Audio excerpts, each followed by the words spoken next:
Hello. I'm sure you can guess by the title of the video, the thumbnail, and probably what you're looking on screen by now, that this is going to be a tier list video. I thought it might be useful for me to go through all of Vanessa's items and give my opinions on where I would put them on a tier list, saying how strong I think they are, how weak I think they are, and their general uses, in the current meta at least. I should preface this all by saying, obviously this is just my opinion, my experience this season, and I will certainly have biases with items geared to the kind of things I like to play. And I will try and acknowledge that where I can, but hopefully at the very least this should give you my insight into what I think of all the items and their uses and their relative strength currently. I'm going to start by giving a potentially hot take on tier lists in general. In my opinion, a tier list should just be A, B, C, D, E, where C is the most middle tier, and so you have 2 tiers above, 2 tiers below. This tier list I didn't make, it's on Unduel, which is kind of affiliated with BazaarDB. So they've done all the hard work of collating all the items and giving them pictures and names and stuff. But ideally, I would have A, B, C, D. This would be E tier at the bottom. And I wouldn't have an S tier, but I'm going to include an S tier for the culture, but otherwise my categories are going to be A, B, C, D, E. And I'll explain what each tier represents. When an item is put in that tier, what does that represent? At the very bottom, E tier is an item I would never buy unless the stars aligned, or I had some sort of cross-class synergy that made the item particularly useful.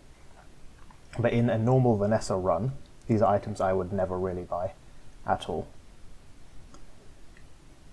D tier are items that are very, very niche and have kind of a transient use.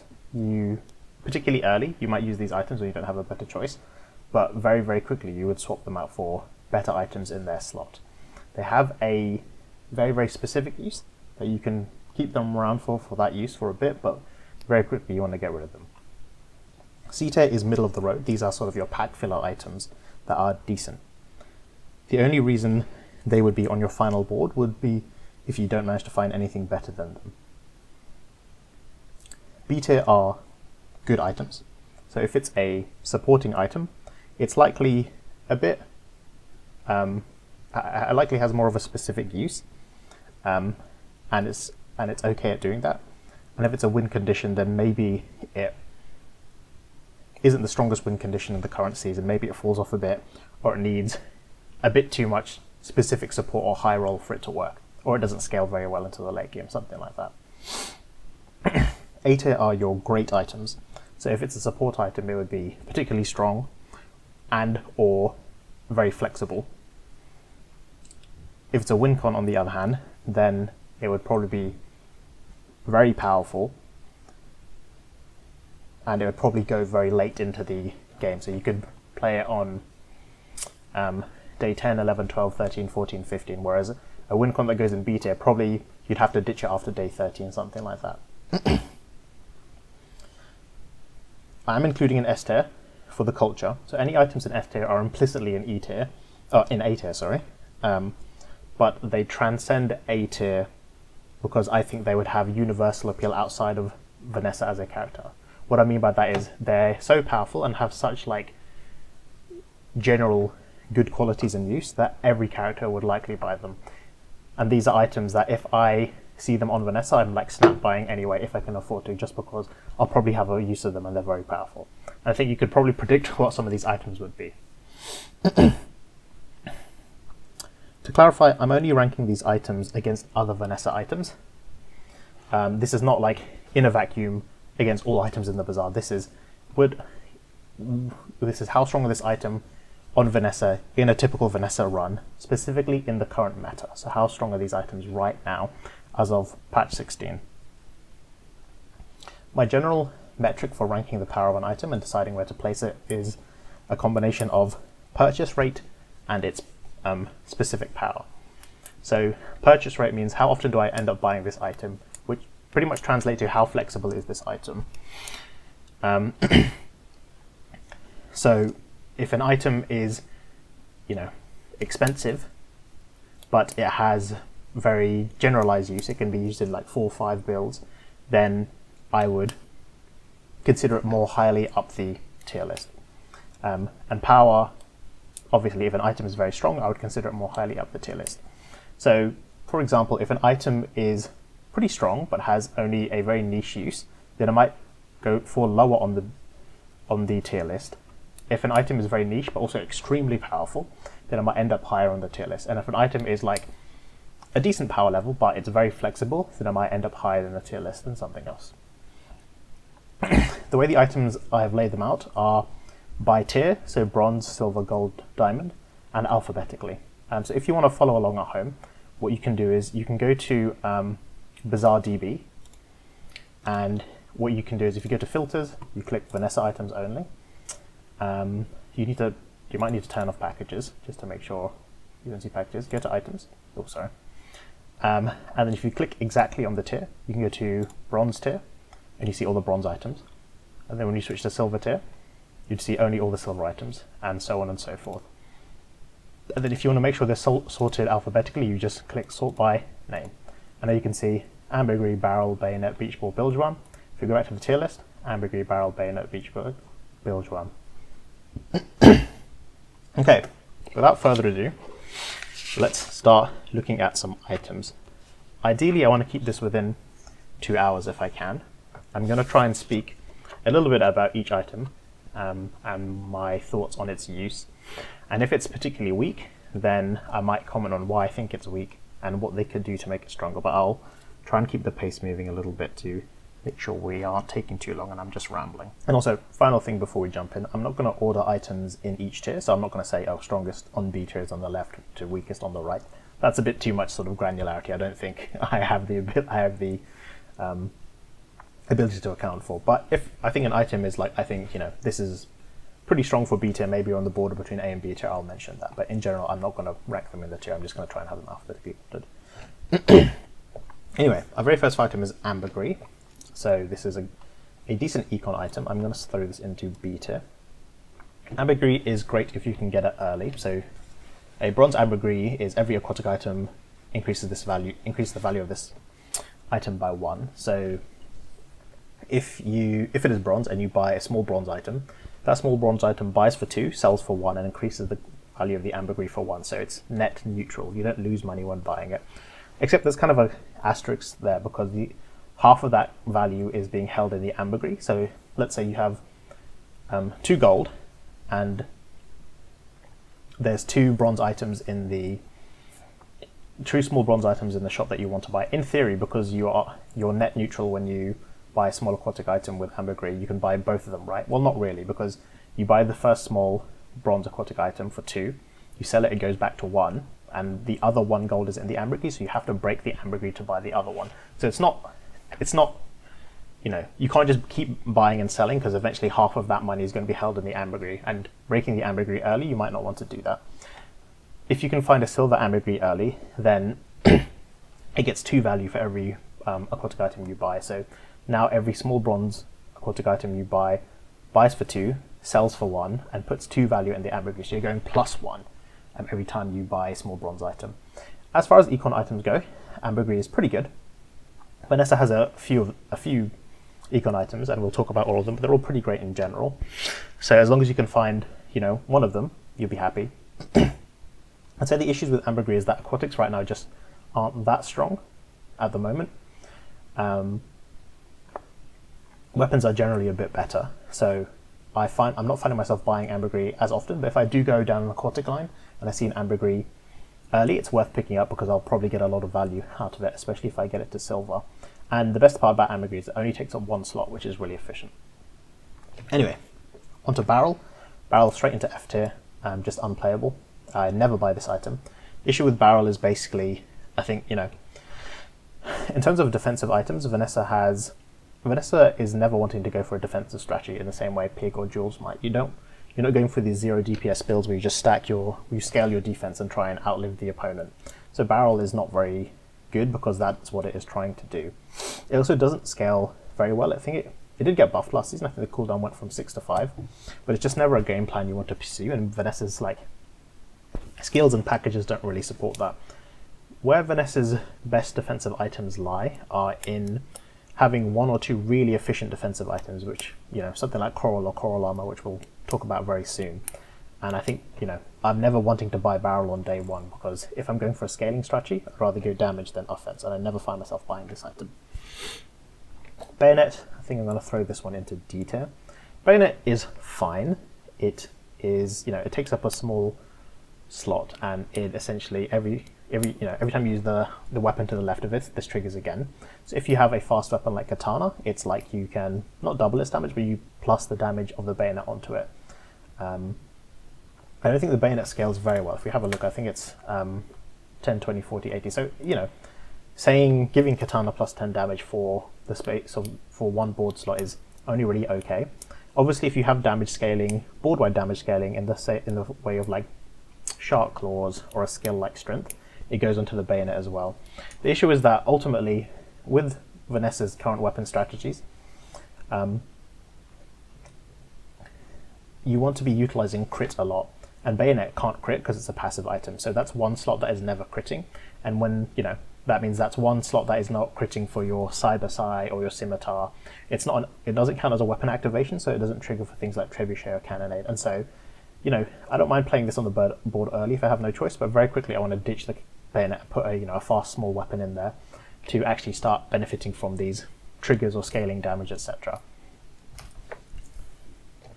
Beach Ball, whack this guy and see. Beach Ball is a fine item. With the change to making it, I think it used to haste only for 1 second, but now it's 2. So if the Beach Ball hits itself, it can perma-haste itself, which is nice. The problem with Beach Ball is it hits random targets, and so, you know, sometimes you need your Catfish to be hasted to scale it, or you need to hit your EDC so it goes off faster, and Beach Ball can't confirm that. If you can, you know, shorten your pool of aquatic items on board enough that Beach Ball guarantees hitting it, that's fine, but generally when you're playing Beach Ball, you're playing an aquatic strategy, so you're playing a lot of aquatics on board anyway. I think Beach Ball in the early days is fine. If you don't get it to silver or gold very quickly, I find myself ditching Beach Ball for more directed haste triggers, like your Barnacudas, like your Zorsids. Even Fishing Rod is sometimes better than Beach Ball just to get directed haste. Bilgeworm. Man, I like Bilgeworm. I think he's a cool guy. I'm going to throw him into D tier. I don't think he's the worst. I used to think he's completely unplayable. Now I think he's not bad. You know, I would love to put him in C tier, but I have to admit he's only D tier. Bilgeworm is a passive effect, and it only triggers on your opponent's leftmost item activation. And the problem is sometimes that can just completely be useless. So if opponent has, let's say an opponent has an ammo item on the left-hand side, like if you're playing a Mac player, you've got a potion on the left side, it has 1 ammo, the potion goes off and it never triggers again. That means your Bilgeworm is dead in slot, unfortunately. But you do tend to find, an interesting thing you tend to find is because you know, most languages, except for a select few, read left to right, people tend to order their boards left to right. So they'll have, like, you know, their fastest item on the left, or they'll have their like hasting item on the left, and order their board left to right. A very common occurrence, for example, is, you know, we've all faced Karnok. He's always playing the Flying Squirrel, and most Karnok players will have their Flying Squirrel all the way on the left, and then they'll have the item next to it be the thing that they wanted to haste, like your Runic Blade or your Pauldron, etc. So people tend to put their fast items on the left, and you can kind of get some value out of that with Bilgeworm. If you can make use of, if you have a board that, like, you know, stacks a lot of damage, like a Shark Claws board, or scaling with something like Cyber Sai, you can get some value out of Bilgeworm because it does give lifesteal, so that's kind of a way to give you some sustain in fights while you're trying to scale your board. I want to like Bilgeworm more, but I think just because it can whiff completely on some boards, and also if an opponent is playing like a really slow board, like Pig players, especially early, don't tend to have a lot of spam triggers. So, you know, if you come up against a square Pig where its leftmost item goes off 1 in every 7 seconds, your Bilgeworm is doing nothing, basically, unfortunately. Bolus, unfortunately, another detail weapon as well. Bolus is sometimes playable early just because it gives a slow trigger for Shrimp, which is not completely worthless. It's also an ammo item that goes off, you know, relatively fast, 4 seconds, which is 1 second longer than revolver. I guess the problem with bowlers is ultimately it doesn't do a lot of damage, and the slow is, I think, 1 second at level 1. I think it goes 1, 2, 3, 4. We can have a look. 2, 3, 4, 5. The problem with bowlers is it has 2 ammo, so it can run out of ammo. It runs out of ammo very quickly, and it's very hard to find ammo early, especially. I don't ever want to reload this with a powder horn or a ramrod, and so it's left activating twice and then, falling off. I sometimes play on mantis shrimp boards, but it's very, very, very quickly do I take this item off board. The 2 second slow can win you the day 1 fight sometimes, just because that's a lot of slow early. But, after day 1 or 2, I'm throwing Bolus off the board because there's better people there. Barnacuda. I don't think there's much to say here because Barnacuda is just a great A-tier item. Even after the nerf, he's still pretty good just because of how many strategies he can be used in for Vanessa. He's a 3 second activation, he's a burn item, he's an ammo item, he's a friend. This guy gives 2 multicast sources to flagship because he's an ammo item and a friend. He can also haste the flagship, or he can haste something like Captain's Quarter to reload himself. Barnacuda is just very flexible. Again, not very useful in weapon lines. Well, actually, that's not true. He is useful in weapon lines because he's a 3 second weapon. He's a 3 second burn trigger, so, can trigger your blunderbuss, can trigger certain ammo skills. Because of the existence of Flashpoint Fuse now, which I'll show here for people who don't know the names of all the skills, it's the one where... no, I'm not going to do it actually. I have to get rid of this filter, hold on. So when you use an ammo item, your items gain burn. He can be part of that kind of strategy, so if you find this skill early, you can make use of Barnacuda. So, pretty good item overall, very flexible. I just need to do this again, unfortunately. Okay. Calico. Gonna throw this guy into D-tier. He's part of the small D-tier weapon gang. The problem with Calico is, although he does eventually get 100% crit, he takes 6 seconds to trigger, which is just too long, unfortunately, early. He does line up with Shark Claws decently well, but you want lots of fast triggers to be able to make use of the Shark Claws weapon buff, and Calico is just a bit too slow. He does count as a friend, but you never really want him in friend strategies for the same reason. He just takes too long to trigger, unfortunately. Sometimes playable on day 1 just because having the crit is nice. He can also be a guaranteed source of crit for Cybersai or Scimitar if you don't have a better choice, but very quickly you want to get this guy off the board. Cannon. I really like Cannon. I think Cannon is pretty good as far as weapons go. 40 damage, 4 burn and 2 ammo on day 1 is quite a lot. The cannon alone can guarantee you a win against any of the day 1 fights, even the silver ones, which is nice. He alone can beat the Happy Camper, who is the hardest day 1 fight. The damage from cannon scales really nicely as well. 80, 160, 320. So a silver cannon early can win you, the day 3, 3 days worth of fights pretty handily just because of the damage and the burn as well. Again, cannon can be used in burn strategies because he triggers, because it's an ammo item, it triggers Flashpoint Fuse as well. So it's a lot more flexible than other ammo items that we might end up talking about very soon. And that's why I like Cannon. I think you can play him decently well even until day 6 if you have the the kind of burn board to support it. It doesn't need reload. It lines up well with a new Ramrod, which reloads every 4 seconds. So can make use of that in burn strategies early with reloading. But after day 6, I think this is not the weapon you want on board just because it's reliance on ammo. Catfish. I'm going to throw Catfish in the sea. I think Catfish is a fine strategy. It does scale. I had a Catfish run very recently on a video, and I'll elucidate my issues with Catfish and why I think it's only okay. The problem with Catfish is it needs directed haste to scale, which can be hard to find early. We've already talked about Beach Ball. Zoosid is directed haste early, but it's 8 seconds at bronze. You can put Fishing Rod in, but it's a medium item. It takes up 2 slots, and it has a 5-second cooldown. So it can be hard to find a source of haste for Catfish. The other thing is poison takes a long time to kill, and so you need to have defensive items set up to support you while you're getting a Catfish to scale. Again, that can be done early, but there's a decent amount of setup required just to win, a day 1 or day 2 fight. An enchanted Catfish on day 1 from the level 1, from the first level up reward, is really nice. Shielded Catfish, Resto Catfish, Mossy Catfish, and that can win you that can carry you up to, you know, day 6 even with the right amount of support. But on his own, Catfish does tend to fall off pretty quickly, and it's never a strategy you want to play later. You know, replacing this guy with Pufferfish is ideal, because Pufferfish with a lot of haste triggers that don't have to be directed will do more poison than a Catfish with scales, just because of how many triggers the Pufferfish is doing. Chum, kind of a hard item to rate, just because its active effect of scaling crit is very rarely used. It does summon piranhas, it does spawn piranhas, which is nice, and you can use piranhas late game in Tortuga strategies. A diamond piranha, so this is like, it's 2 ways of finding piranhas, which is nice because piranhas are great for Tortuga, or even not Tortuga with just Shark Ray and self haste like Piano and stuff.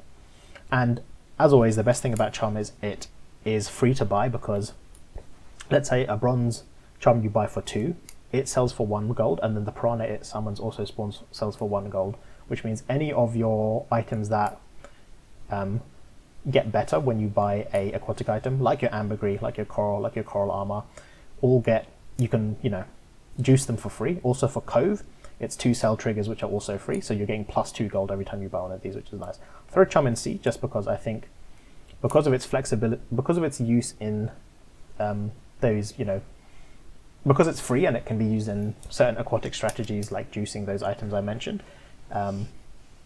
It's nice as an item, but it doesn't have much, you know, actual onboard use after that. Concealed Dagger, I quite like this item, I tend to buy it a lot.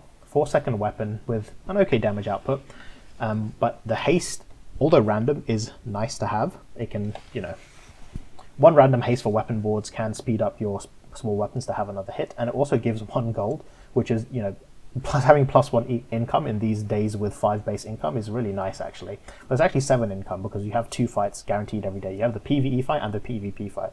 So buying this item alone and playing it on board in your weapon strategy is just giving you 7 base income guaranteed, which is very, very nice.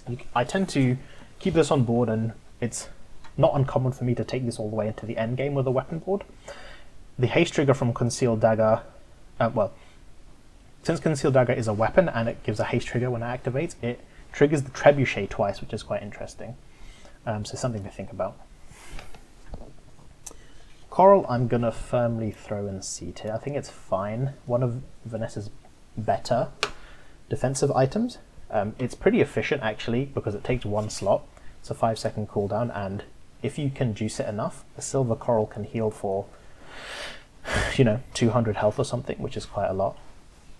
I think if you can get Coral to around 70 to 100 healing within the first 3 days, that's a pretty strong item that you can, you know, help win those days. After that, if your Coral isn't silver or gold and you're not juicing it a lot, might be worth to get out of Coral and get into and just rely more on bursting your opponent after that, depending on what strategy you're buying. I think Coral Armor very much for the same reason. I'm going to throw in C tier. Coral Armor is 6 seconds. It also is a medium item, so what it loses in that kind of efficiency that Coral has, it makes up for in Shield being, in, you know, what Shield brings to the table, which is you can shield more than your max HP, but you can't heal more than your max HP. So you can keep stacking Shield, whereas you can't keep stacking the health of the Coral. I think these items are just about as good as each other, to be honest. Cove is a pig player's dream. I'm not a pig player, but even I can see its value in Vanessa. Great item that basically doubles the value of all the small items makes all the small items you buy free, because they end up selling for 1 gold. This is interesting, or rather, it's important to remember this for things like Gumballs. So you pay 10 for 10 Gumballs, but if you sell them with a Cove, they are free. Every coin you get is +1. Every loot you get from the jungle ruins is +1. So Cove can stack up very quickly. I guess the big issue with Cove is it takes up 3 slots in your stash, which is quite a lot. And so eventually you'll be juggling spaces in your stash and eventually be forced to sell your Cove for no other reason than you just need the space that it takes up. But if you can hold onto a Cove and you are taking a lot of econ nodes early, especially the jungle ruins loot early, you can get a lot of gold out of your Cove. Cutlass. I think Cutlass is fine. as an item. The change to making Cutlass do double damage on crit is nice to separate it from just being Katana. The problem, I guess, is it's, on day one, you're never going to have enough crits to make Cutlass, a guaranteed damage source. And so juicing crit early and damage of Cutlass can be quite hard. If you can do that, I think Cutlass can carry you a decent amount through the mid game at least. But I think Cutlass is very much a transient piece that is going to be replaced with something like Scimitar or Cyber Sai for these kind of crit weapon strategies. I don't think I've ever held the Cutlass into late game just because there's better things to be doing than with Cutlass. There is the Tempest Brave who can give you a fiery Cutlass, so that's kind of cool with Cannonade because the Cutlass every 4 seconds triggers twice, so that's 2 charges, 2 triggers for the Cannonade charge, and if it's fiery that's 2 more triggers. So, if you specifically get the fiery Cutlass from the Tempest Bravo, something to think about. You can keep it and take it into using Cannonade, and it can also the Cutlass can also charge Bernakud Azorcid, which counts as a weapon for Cannonade as well. So something to think about. Double Barrel is unfortunately the ugly sister of Cannon, and much worse, unfortunately, in my opinion. If we look at the difference between these two items, so Cannonade has Burn, which makes its damage a lot more attractive. It's more flexible strategy-wise because it can be played in Burn. I've already mentioned Flashpoint Fuse, whereas Double Barrel does not. What Double Barrel does have going for it is that because it's 20 damage times 2, every damage buff you give to it is doubly effective. So a cannon that you give 10 damage to goes from 40 to 50. A Double Barrel which you give 10 damage to goes from 40 to 60. But the problem with all of these early ammo items is finding the space to reload it. Double Barrel does line up fine with Powder Horn and Ramrod now because it's 4 seconds. But finding a way to scale it as a medium weapon can be pretty tough. You can put a Switchblade next to it, and so it's getting double from that damage buff. But it's very rare I'll keep a Double Barrel on board just because having to reload it is really awkward. It's kind of the issue with all these early ammo items. Fishing Net and Fishing Rod I can just lump together now. Both Vanessa's Econ items, and so I'm going to throw them both in B tier, and I'll talk about them slightly separately. So Fishing Net gives a small aquatic or a loot, and Fishing Rod gives a small aquatic. Fishing Rod, if you're playing an Aquatic Friends line, something with like Shark Ray playing into Tortuga, that's great because it can potentially generate you extra pieces that you need. It can also generate off-class the off-class aquatic items like the starfish or the shell necklace, etc. So something worth thinking about. Fishing Rod can also be a source of directional haste early for catfish, although it is a medium item, so take that what you will. Fishing Net is at bronze every 6 seconds slow 1, which goes to 2, 3, 4. So it's just, dock lines, but it takes 2 extra seconds. So sometimes if you've got a silver or gold fishing net in the bag and you want to transition to Lighthouse, this can be sort of a temporary piece while you're trying to find better, quicker, slow triggers. But ultimately, the fishing net now being able to fish up loot is just very, very powerful. A silver fishing net can give you extra ammo, and ammo is always great on Vanessa. A diamond fishing net can give you the whatever it's called, the Crimson Lotus thing, which gives your weapons lifesteal. You can get extra skills from the loot, etc. So fishing net is just really, really great for that reason. Flying fish. Flying fish I'm going to throw into B, which might seem a bit of an upgrade for flying fish as far as friends go. But because flying fish has the, flying fish, when it activates, it makes an adjacent item flying, which is already quite good because flying is very powerful. It halves all slows and freeze effects on that item, which is not to be underestimated. And also when you use a flying item, it then hastes itself. So it will make the adjacent items flying, and then those items will start hasting the self-hasting the flying fish, which obviously works really great with Shark Ray, because Shark Ray scales your friend's damage every time you haste, and flying fish will self-haste and also allow the guys next to it to fly as well. So great for Shark Ray can be played with Tortuga, although ideally after that you want faster friends. A flying fish, a pufferfish next to a flying fish, which is, if the pufferfish is flying, it will, every time the pufferfish goes off, it will fly the flying fish, which will then be a haste trigger to recharge the pufferfish. So if you have like flying fish, pufferfish, jellyfish, which we'll talk about in a second, you can make the pufferfish loop itself, which is extremely powerful to pump out poison triggers. Grape Shot. I don't mind Grape Shot, to be honest. I think I used to look down on Grape Shot a bit too much. But I think if you have an ammo item with it to keep this guy permanently reloaded, something like Revolver, then Grape Shot is pretty great actually. If we look at the damage values on Grape Shot, I've said this before, but Grape Shot is 30 damage at base, 60, 120, 240. So 30 damage in a small item is a huge amount if we compare it to something similar. Honing Dagger for the same amount of the same activation speed is 10 damage, so 3 times the damage of a concealed dagger.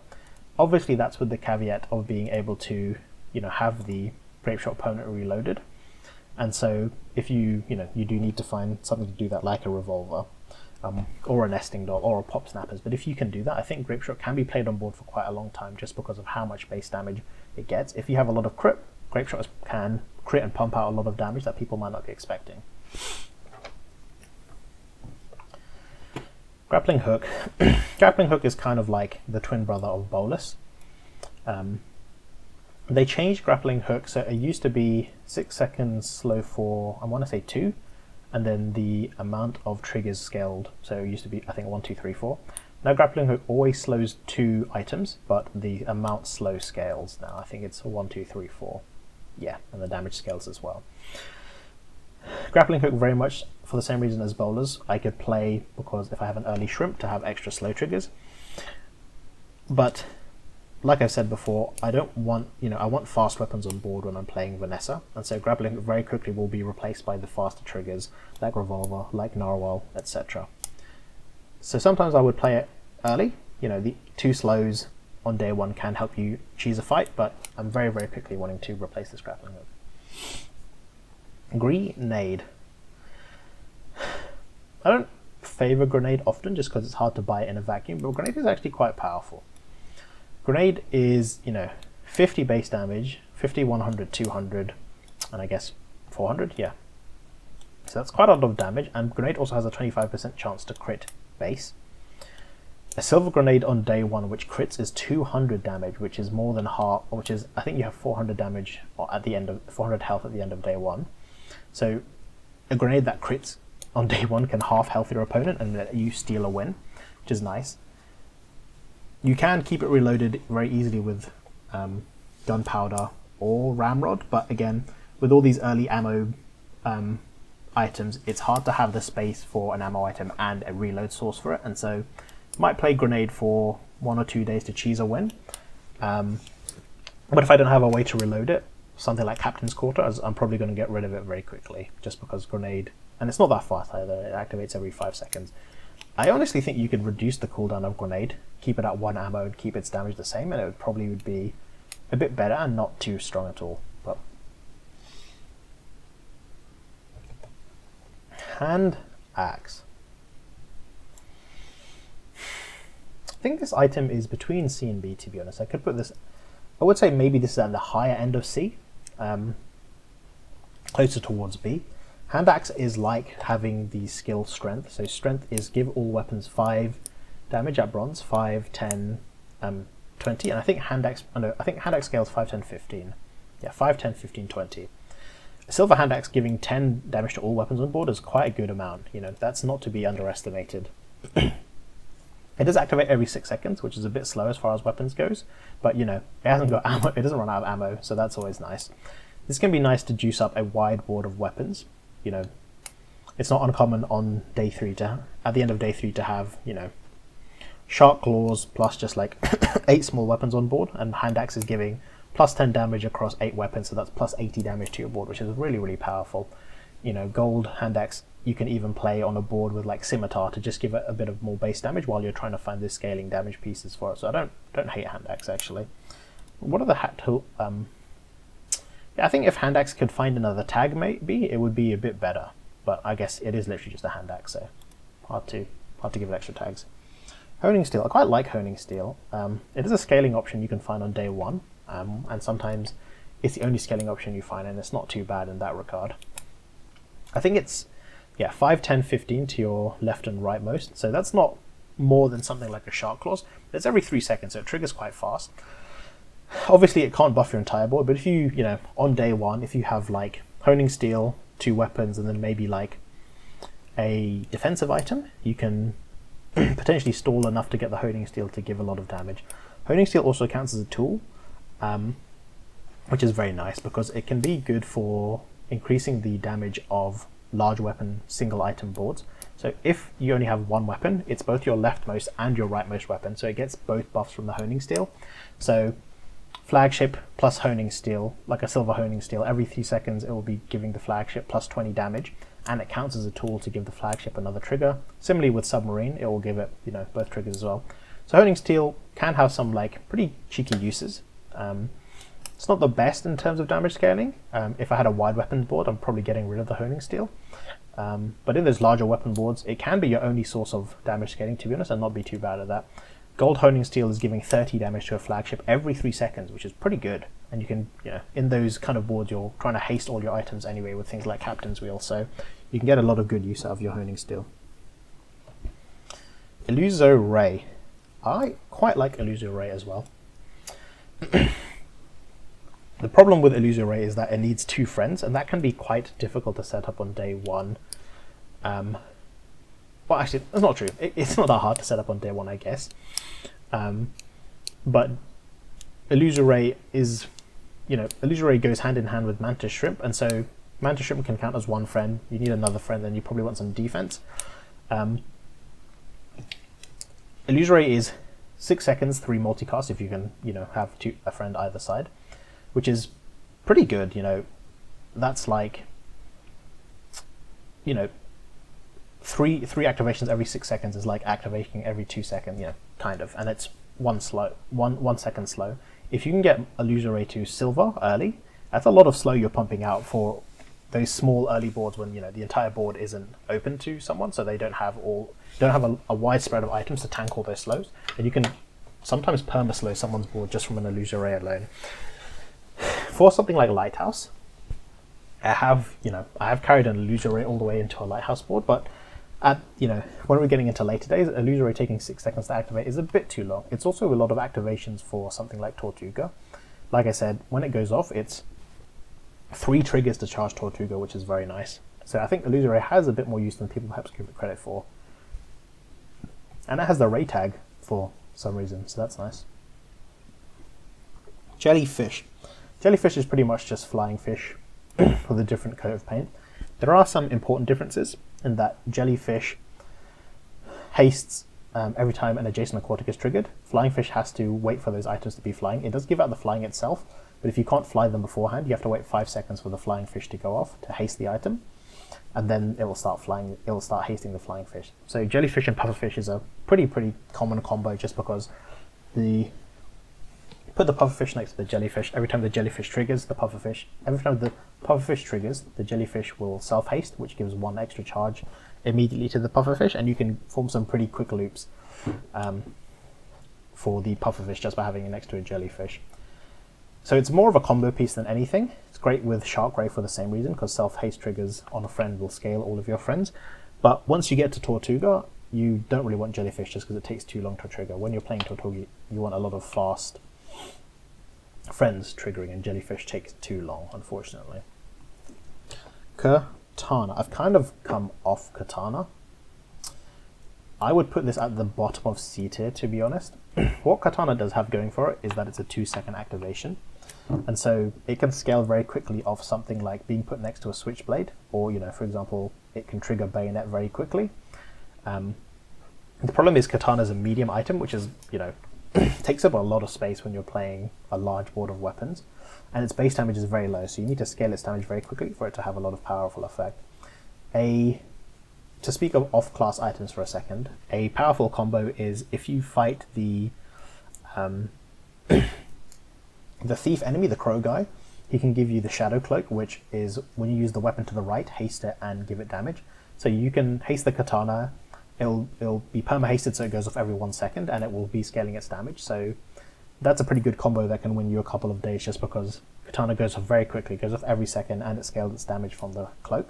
But otherwise, as far as weapons go, I'm throwing katana off the board very quickly to replace it with lots of small weapons, because you can have more triggers per second by having, you know, 2 small 3-second weapons than 1 2-second katana. Long John. I'm not going to speak about Long John for very long. I don't personally believe in Long John. I've never had a good Long John run, and maybe that's a me problem. If you lose a single fight with Long John, it becomes like almost immediately worthless in my eyes. So you have to get it before the day 1 PvE fight. You have to win that fight. Ideally get the level up from the bee enemy, the wasp, whatever drone enemy.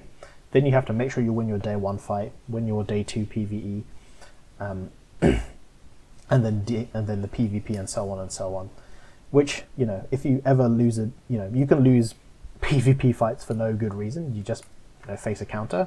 And if that happens, you just, you know, Long John becomes unplayable. So again, maybe it's a me problem, but I just never believe in Long John. I never want to give it a try personally. Life Preserver, it's a fine item. I'll put it in C. Life Preserver can be a defensive item. It got nerfed a lot. It used to give you a lot more healing. It might have been 500 at bronze, but then it went to 400, and now it's 200. I might be wrong on those amounts actually, I'm not bothered looking up, but it used to heal for a lot more at bronze even. Now it's 200, 400, so you can think of it as having Life Preserver on board gives you an extra 200 health, which on day 1, when your base health is 400, that's a lot of extra health. Obviously it takes up 2 board slots, which is quite a lot for what it's doing, but it can, again, choose you some early wins just by giving you extra health, and the 200 heal can, you know, purge a little bit of poison and burn to try and keep you back in the game. Which is nice. Life Preserver is also great for beating some PvE fights. It can sort of make you, a lot of the early PvE fights that are hard do that because they have more health than you and they just burst you. So Life Preserver can sort of give you the edge to fight those enemies. A very specific example is the Flame Juggler guy, his board is 1 lighter and then a bunch of molten cores. So he instantly puts like 60 burn on you, and you know, it's very, if you can't get some heal up very quickly, that burn is just going to kill you. But Life Preserver can, that burn puts you to 0. Life Preserver heals you to 200. You purge some of that burn. Then you have time for your, you know, another heal item to kick in or a shield item to kick in, and then protect you from that burn, which eventually goes away. The lighter then can't stack burn anymore, and you just defeat the Flame Juggler. So this is a very specific counter to that enemy and can help you win a lot of PvE fights. Lighter. 3-second burn item is going to enter the Hall of Fame alongside Burnacuda as another A-tier item. Fast burn trigger for Zorcid, burn trigger for things like Cannonade, things like Primordial, things like Powder Keg. An early enchanted lighter from the level 1 can carry you very far. It goes, you know, it scales really well with any Cinder you find just because it's a quicker activation, so the Cinder, you know, gets more value than, you know, a slower item, which is because the Cinder always gives a flat amount of burn, so the faster your item, the more value it gets out of that burn. Lighter is just great. I hold it all the time because it has lots of uses. Great with Oni Mask as well because it's a fast burn trigger, and if it crits it scales. Great item overall. Mantis Shrimp. It's very, you know, I've been known to hate the shrimp, but I'm going to throw my boy in C tier. He's kind of like the, you know, the brother of Catfish, the fire brother of Catfish. But what the difference is that Mantis Shrimp doesn't need any directed slow, obviously. It just needs to apply slow triggers. And we've seen some early slow triggers in the form of Illusoray, Grappling Hook, Bolus. So if you get, you know, 1 of these or 2 of these, you can get enough slow triggers to scale the Mantis Shrimp. And with the buff, the Silver Mantis Shrimp scales a lot more aggressively, and Gold Mantis Shrimp scales very aggressively. So if you can find one of those early, before day 6, Mantis Shrimp can actually be your strategy to win. Problems with Mantis Shrimp are that it takes 9 seconds to activate, and so if you can't haste the Mantis Shrimp, it's going to be very hard to make use of the damage before your opponent shoots you, and that's kind of the problem you have to solve with Mantis Shrimp. It also has only 2 ammo, so once it runs out of ammo, if if your opponent has a health defensive scaling board like Pig or Jules, if the second shot from the Mantis Shrimp isn't enough to kill them, you just lose the game, and they can sometimes just defend against that with all their defensive scaling. Mantis Shrimp really goes well with Sea Dog Saloon, an item we'll talk about later, because that's pumping out a load of slow triggers as well, and it gives multicast to itself for every friend you get, so that goes really great with Mantis Shrimp if you can find it. For the same reason an enchanted catfish early with like a defensive enchant is good, Mantis Shrimp with a defensive enchant early is good as well. Shielded Mantis Shrimp is great because you scale all of its damage. Punches gives you a big block of shield, which lets it keep scaling for its next shot. You can even, I have found myself playing Mantis Shrimp as a sort of damage scaling option for Lighthouse. Sometimes if you don't have the right skills or ways to scale Lighthouse yet, you can play a full Lighthouse board, so Lighthouse, dock lines, shot glasses, and then just have Mantis Shrimp as your scaling damage option. Either a defensive enchant on the Shrimp or preferably the Lighthouse is good to buy you some time, and then the Mantis Shrimp can stack up to 200 burn and punch your opponent while your Lighthouse is slowing everything and applying some small burn in the meantime. So I've come to like Mantis Shrimp more. I don't think he's like a god tier. I wouldn't be like putting this with card table and trying to make him my win con, but he's a pretty cool guy. I don't hate the Mantis Shrimp as much as I used to. Marlon. I played Marlon a lot early. If you can scale, because the Marlon scales crit and very quickly will get 100% crit, if you can scale its damage, it can be a very powerful option early to cheese you some wins. It is 3-second weapon, which is very nice, and like I say, guaranteed crit means it can scale with Cyber Psy, it can activate your Scimitar. The problem is Marlon is a medium item, and so even for something like Shark Ray or Tortuga, it takes up too much of a slot. I would never play Marlon with Tortuga just because you want a lot of small items that make use that, because Tortuga wants as many triggers as possible, so having too many medium items with Tortuga kind of doesn't work. So it's rare I take Marlon into the late game. I've never done any of these single Marlon boards which scale with Swashbuckle or something. I don't believe in them personally. I find myself playing Marlon early a lot. He's won me a lot of day 1 to 3s just from being a cool guy who crits if you can find him some damage scaling, so got a lot of respect for the guy. Narwhal, another 3-second small item, and that almost gives it A tier, but I'm going to throw him into B tier. I mean, any item that is small and activates in 3 seconds is good. Narwhal is, the smaller version of Marlon, and he's great for Shark Ray or Tortuga line specifically, just because he is a fast weapon trigger. He's even, a fast weapon for, wide weapon lines. Things like Cannonade, small weapon for crit boards like Scimitar or Cyber Psy, etc. So Narwhal is just a great item, and having the friend tag is very helpful as well because he can be played in Tortuga. 3-second trigger charges the Tortuga, and then once this is perma-hasted, it goes off every 1.5 seconds, which is really nice. Pearl. I know I think people like to hate Pearl. I think this is not that bad of an item. If you're playing an aquatic board, you tend to be throwing out a lot of haste triggers, sometimes some charge triggers, and so Pearl can actually go off quite a lot and put up a competitive amount of defense. Something like Sea Dog Saloon or Dive Weights, those items trigger a lot. Same with Elemental Depth Charge, those are giving a lot of triggers which can charge the Pearl very quickly and put out a lot of defense. The amount of shield Pearl gets as it scales is very interesting. So Pearl is meant to have a low base shield because it is being charged, so it is meant to trigger a lot and give a lot of defense by just charging a lot. So 10, 20, 40. So that means every if you put a scrap on Pearl, its value, the value of the scrap is more used on something like Pearl as compared to something like Coral Armor, which is going off a lot slower. So if you can find a lot of scrap early and boost its shield, it can be very, very powerful. Pesky Pete, man, I want to love this guy, but he has to go in D tier. He is a burn option early, but he's just so goddamn slow. I think Pesky Pete, so if we have a look at Pesky Pete, he is 8 seconds at bronze, and he only burns for 2.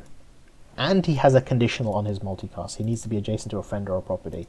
I think one of those has to change for Pete to be playable, because currently he's just a bit too slow. He doesn't put off enough burn without being on multi. He needs to be multicast 3 for his burn to even be relevant, and so obviously that works nicely with Zorsid, but his burn doesn't scale, his cooldown only goes down, and he has a conditional for his multicast. I think if you keep the conditional and just make his base cooldown like 6 seconds, I think Pete would be a lot stronger and be actually useful as an early burn item for Vanessa, which I think she probably needs a bit more of. Pet Rock. I'm going to throw Pet Rock into A tier. This is, I've come to learn, just a crazy, crazy great item. It's 5, 10, 15, 20 crit, as long as, 10, 15, 20, 25 crit, as long as it is your only friend, which, you know, if you're playing a full weapons board, it's not that hard to do. Obviously, you won't be able to play your little narwhal on board, but a small item which can give, you know, up to 25% crit chance to your whole board is so much, considering that the crit skill, which gives, you know, give all your items crit, is 4, 8, 12, 4, 8, 16, 32, or 4, 8, 12, 16, actually, I'm not sure which one it is. Either way, this can give, you know, almost a similar amount of crit just on a small item, which is so great. Not much else to say about Pet Rock. Buying a lot recently. If you're playing a weapons board, you should buy it and play it, because it's great for Scimitar, great for Cyber Psy, even great for Cannonade just to have the item critting. It's all nice. Piran, I'm going to have to throw Prana in D tier, unfortunately. Prana is only really good in, you know, a aquatic friends spam build, so something like Pufferfish and Piano or Tortuga, and the problem is you need Prana to be at least gold or diamond in those boards to be triggering fast enough, which is not hard to do because Chum, you know, kind of gives you another way to find Prana, but Prana you can never just buy and use early. Even a silver Prana on a Shark Ray board before day 6 just won't trigger fast enough to make use of to be putting out competitive damage, to be honest. I want to like Prana more. I think maybe they could give it 1 less cooldown at every level. Might be a bit too strong though, actually, but I think, you know, this is just a bit too weak of an item for what it's trying to do. Pop Snappers, I think this might not come to a surprise as well, but 3-second burn item with ammo is going to go in A tier as well, for all the same reasons that Burnacuda and Lighter are great. Triggers Flashpoint Fuse. It also has a lot of burn for 8-12, which is a pretty huge amount. Not much else to say about Pop Snappers. Great for a lot of different boards. Cannonade, Powder Keg, Primordial, even ammo boards. It's a fast ammo trigger for things like Blunderbuss or Ballista. So Pop Snappers is just great. Not a bad word to say against it. Powder Horn, I don't really have anything exciting to say. It's a decent reload item. Now that it's 3 seconds instead of 4, it lines up better with Pop Snappers and Burnacuda. I think the reload goes 1, 2, 3, 4 with bronze, silver, gold, diamond, but you never really need it to be greater than bronze to reload most items, to be honest. Obviously a diamond Powder Horn can reload your Blunderbuss with 4 ammo, but that's not really enough, to be honest. So early this is fine just because it's a small item and it can help reload your cannon without taking up a lot of space, or something like your Mantis Shrimp, but it's rare that Powder Horn is going any longer than that for me. The nerfed Ramrod is 4 seconds. I'm not super sure where it should go. The 4 seconds does hit it a lot. I think Ramrod for me is probably just at the top of B tier now. Could go A tier. Being able to fully reload an item is very, very insane. The extra 1 second though makes it a lot harder to play in the late game. I've said this before, but if you think of a Blunderbuss, that when a Blunderbuss, you know, loops with Incendiary Round, it's going off internal cooldown, which is, you know, 4 activations a second. So when Ramrod was 3 seconds, your Blunderbuss would need 12 ammo, because that's 4 triggers by 3 seconds before the Ramrod would reload it. So Blunderbuss would need 12 ammo to shoot infinitely with a Ramrod, assuming no slows or freezes, etc. The extra second to Ramrod means you need an extra 4 ammo for the Blunderbuss to go infinite, which is, you know, getting 10 ammo in your Blunderbuss is possible with a bit of work. 12 is a lot more difficult, 16 is quite hard. And so getting your blunderbuss to go infinite takes a bit more extra work. You can haste the ramrod with things like Barnacuda to, make it go back down to 3 seconds, but it's a lot more setup. I still think ramrod is very strong because it's just full reloads an item, which is hard to pass up. Great with throwing knives and repeater for that same reason. But I think you have it now being 4 seconds, it requires a bit more work for these loops, unfortunately. Revolver. This is basically the non-friend ammo version of Narwhal, and for that same reason it goes into B tier. It just doesn't go to A tier because, these items are, Pop Snappers is burn, which is a bit more flexible in its use, but Revolver is a fast, small ammo weapon, which is really great. Great for charging ballista. There's loads of amazing ammo skills out there. Frontline Logistics, which gives your items damage for every ammo you use. The other one, which is Loaded Something, which gives your weapons damage for the amount of ammo you have across your weapons. Across your items, sorry. So Revolver can make use of all those amazing ammo skills. So Trigger for Ballista, which I think I already said. Fast Trigger for Cannonade, can activate your repeater, etc. Just a great item overall. With the nerf to rifle being every 2 seconds and ramrod now being 4 seconds, I think rifle is just D tier now. The half damage scaling really hurt rifle, and I've tried to make it work, I just don't think it's playable anymore. At best you can have it next to a powder horn, and so it goes off every 3 seconds, but the half damage scaling just makes this item so difficult to use. If you can put 1 ammo on it to 4 seconds, it will reload nicely with a silver powder horn or a bronze ramrod, but it's just so much work now to make a rifle work that I've kind of given up on it now. Seashell, I think, is fine as far as defense items go.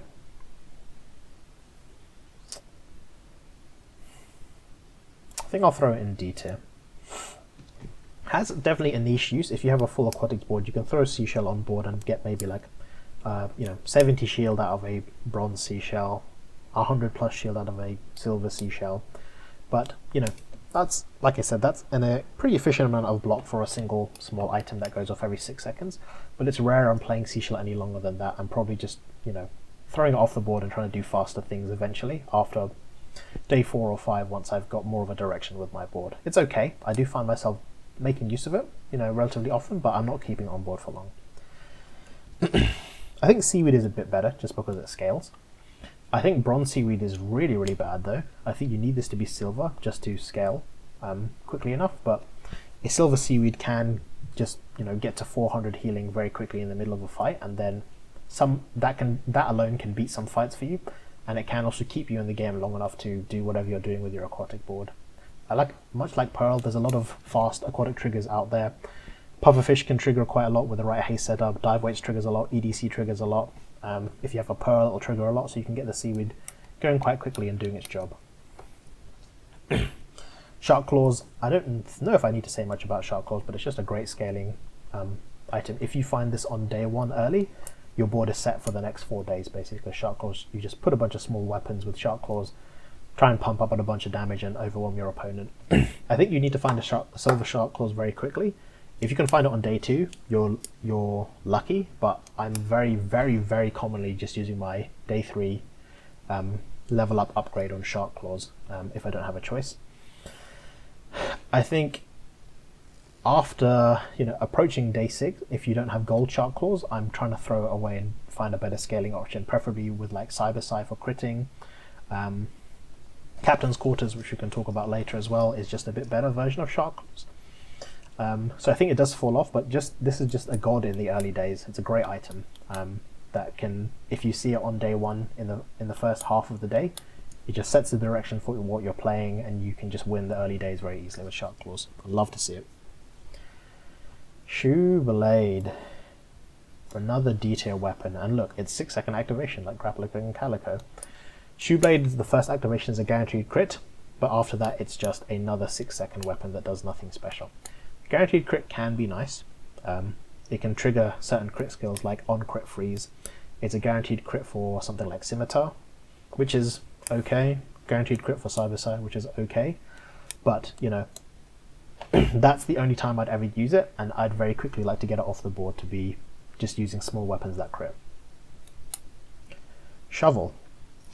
Another econ item, and I think the worst of the generators, just because it generates off-class items, and that's a bit more variance.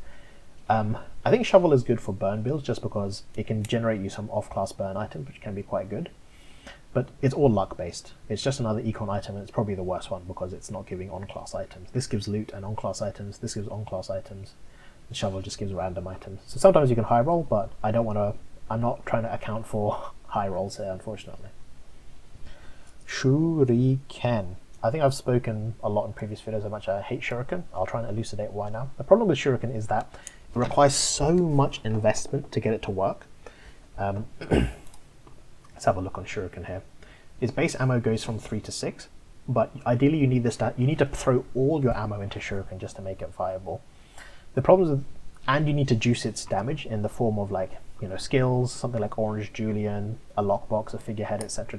to get this to have like 200 damage or something. The problems with Shuriken are that you need to put a lot of ammo into it. It's got a really slow activation time. I think maybe this could scale with level somehow. So that'd be like 8, 7, 6, 5. That might be a bit too fast, but I really think this cooldown needs to be lower just to make it a lot more viable. The other problem with Shuriken is that it bursts all of its ammo immediately on its first activation. So if you don't kill your opponent on the first activation of Shuriken, and you've built a board that's invested heavily in it, you just lose the game. There's so many runs I've played where I have like a Shuriken I've invested heavily into. It's got 10 ammo, it's got 200 base damage, it's got 100% crit, and the opponent lives the first activation, then my Shuriken's out of ammo and my board is done. I just don't get to win after that. When Orange Julian used to be better, so Orange Julian used to give damage equal to 100% of the gold that you have earned once you bought it, but now it gives 50% of damage equal to 50% of the gold you've earned over the course of the run. So it scales a lot slower, unfortunately, and Orange Julian also is quite slow to activate. Before, if you found an Orange Julian early, you could juice it to loads of damage, and it would work really well with Shuriken. Shuriken also triggers Bladed Hoverboard and Pistol Sword. So there's like a build you can do where it's like Shuriken, Bladed Hoverboard, Pistol Sword, all get the damage boost from Julian, and then you just gun your opponent down. But again, if you run out of ammo, you just lose. I never want to invest in it. It's such a Mickey Mouse, Disneyland dream build that I never really want to invest in it.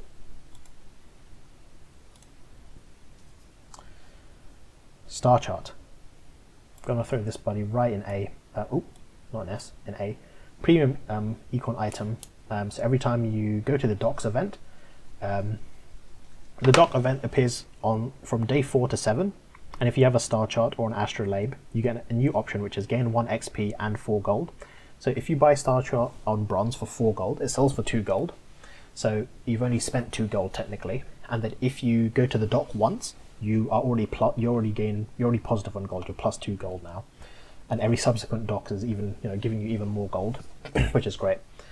Being ahead on XP is just insane. Vanessa has a few ways to do it, but if you over level your opponent, you get extra health on them. You see another level up reward than they do, and so you're just more guaranteed to beat them. And so juicing XP where you can is just very powerful, and it gives you gold as well, which is great. You should always try to buy a star chart or an astrolabe and be making use of the dock event if you can.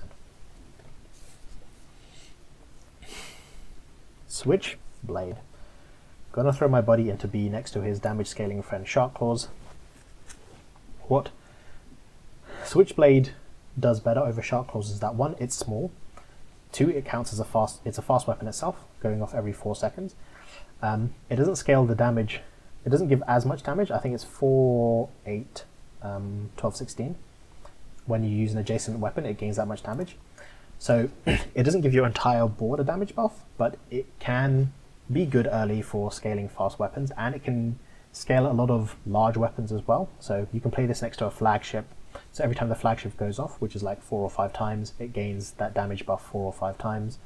Similarly to ballista, it can scale the damage of a ballista, scale the damage of a trebuchet, which goes off a lot, scale the damage of a cannonade, which triggers a lot. Switchblade can surprisingly go late, just because of those boards where it can scale the damage when you don't have a better option, and sometimes you don't have a better option, and Switchblade is carrying you in that regard. So do like Switchblade. Do love to see it early in a weapon line. and great little guy. Vents. I hate that I like Vents as an item, because I wish it was better. It's probably towards the bottom of C tier. This could be D tier, to be honest. The issue with Vents is that this has this gross 7-second cooldown, and so if you don't have Zoacid and another burn item to make Vents go faster, it's just really, really hard to make use of it, man. The cooldown doesn't scale at all. The burn damage is nice. It's 3, with multicast 3, so that's 9 burn every 7, which is not bad. But if this isn't hasted by a Zoacid, it's just not useful, unfortunately. When I have a burn board, so, you know, if I'm lucky, I get Pop Snappers, Lighter, Zoacid, Vents on board. The one thing, the item I'm replacing the quickest is Vents. I want to find something better as a burn item to replace it where I can. So yeah, Vents just falls off. You know, it's really hard to have this on board day 4, day 5. If I have a Vent on board on day 6, I know something's gone wrong and I need to get out of this item very quickly. It's okay early, but it just requires too much work to be useful late. I really think Vents could have some sort of self-scaling.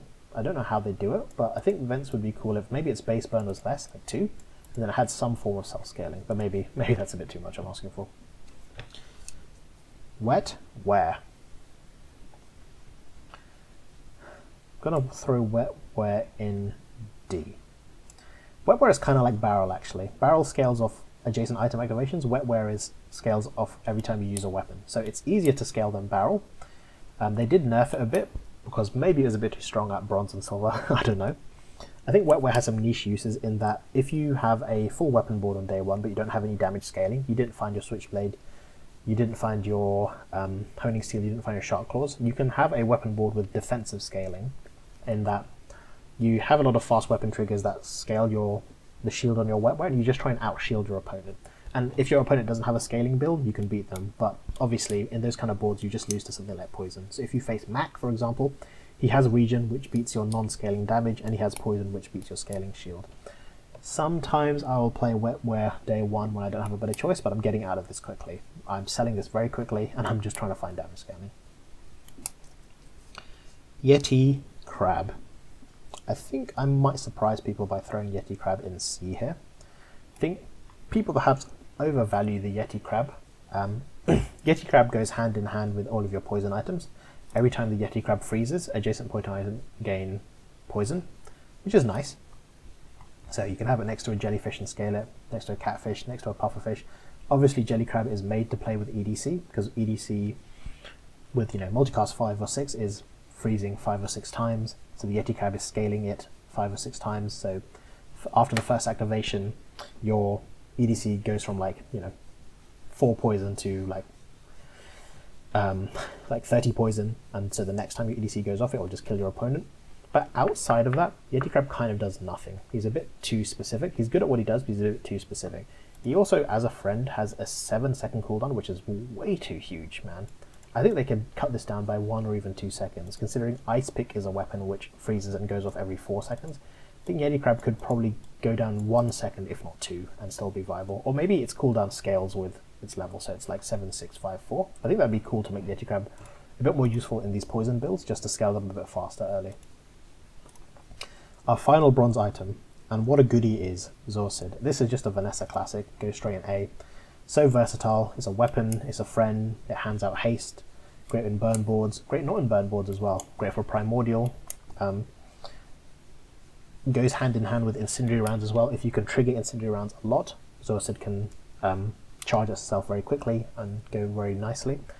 Incendiary rounds next to a cannonade can charge a Zoacid very quickly, and the Zoacid counts as a trigger for the cannonade to recharge itself. So you can't form a loop exactly, but you can get pretty damn close. Great item, always a buy, always something I want in my stash to be hedging multiple boards. Zoacid is great. And with that, we have seen all of the bronze items. Okay, let's jump into the silver items now. We're going to try and speed up a little bit, just because the silver item pool is the biggest. If we switch on BizarreDB, we have 55 bronze items, and we have 57 silver items. So I'm going to try and go a bit faster, talk a bit less about each item as we go along. think Arbalist is not too bad at all. I'm going to throw it in B tier. Might be towards the bottom side of B tier. It can be a damage scaling option for a haste aquatic line if you don't manage to find your shark right early. You're playing narwhal with jellyfish, flying fish, pufferfish.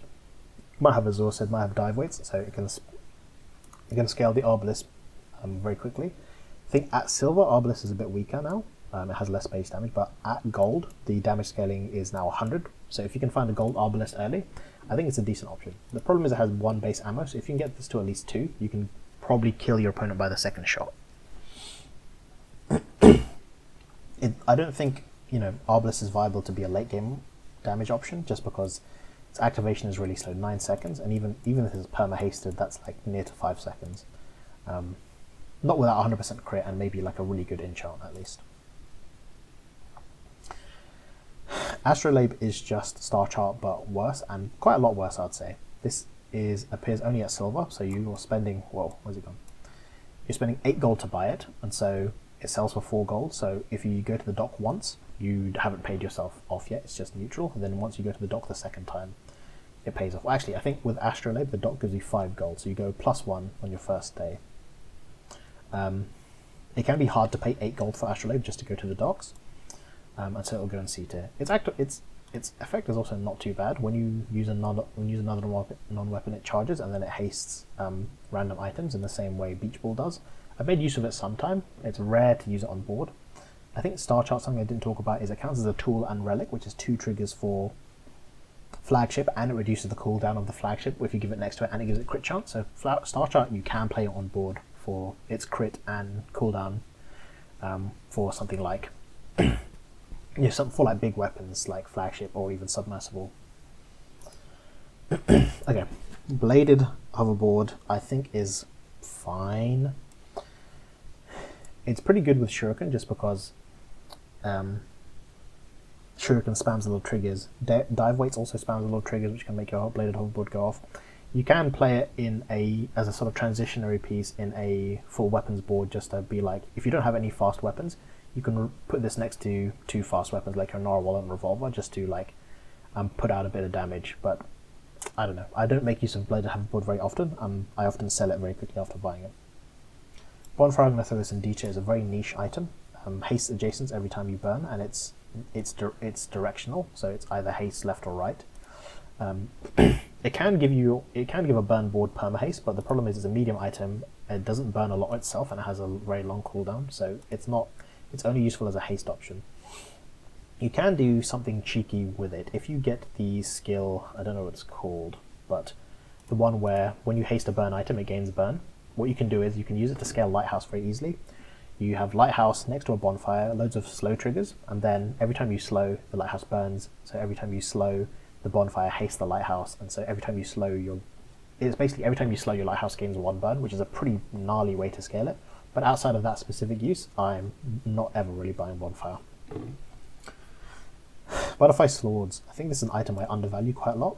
It scales pretty well with level, so at silver it's 6 multicast 2, multicast 3, multicast 4. So at diamond this is, even better than going off once every 2 seconds. It's, 4 activations every 6 is like less than an activation every 2 seconds. And 6 seconds while slow, most boards do get to go off to 6 seconds, so that's 4 activations, a lot of triggers for Cannonade. If you have 100% crit, that's a lot of crit for Cyber and Scimitar, etc. I think Butterfly Swords may be slept on, so if you're playing a weapon board, maybe buy this early, and if you find 1 or 2 upgrades for it up to Gold and Diamond, you can put this on board and be happy about it. Cannonball, I don't buy this often, but it's good at what it does. Gives +1, 2, 3 ammo to all your ammo items. So if you don't find ammo over your run as loot, this can be your solution to that.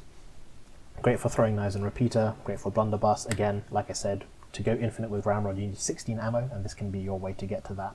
Or at least get enough triggers that you need to kill your opponent. So Cannonball, pretty good. Captain's Quarters, I like Captain's Quarters quite a lot. I think people perhaps don't like it as much as I do. It's kind of like Shark Claws, but a bit better. So Shark Claws gives 10, 20, 30, 40 damage, so does Captain's Quarters.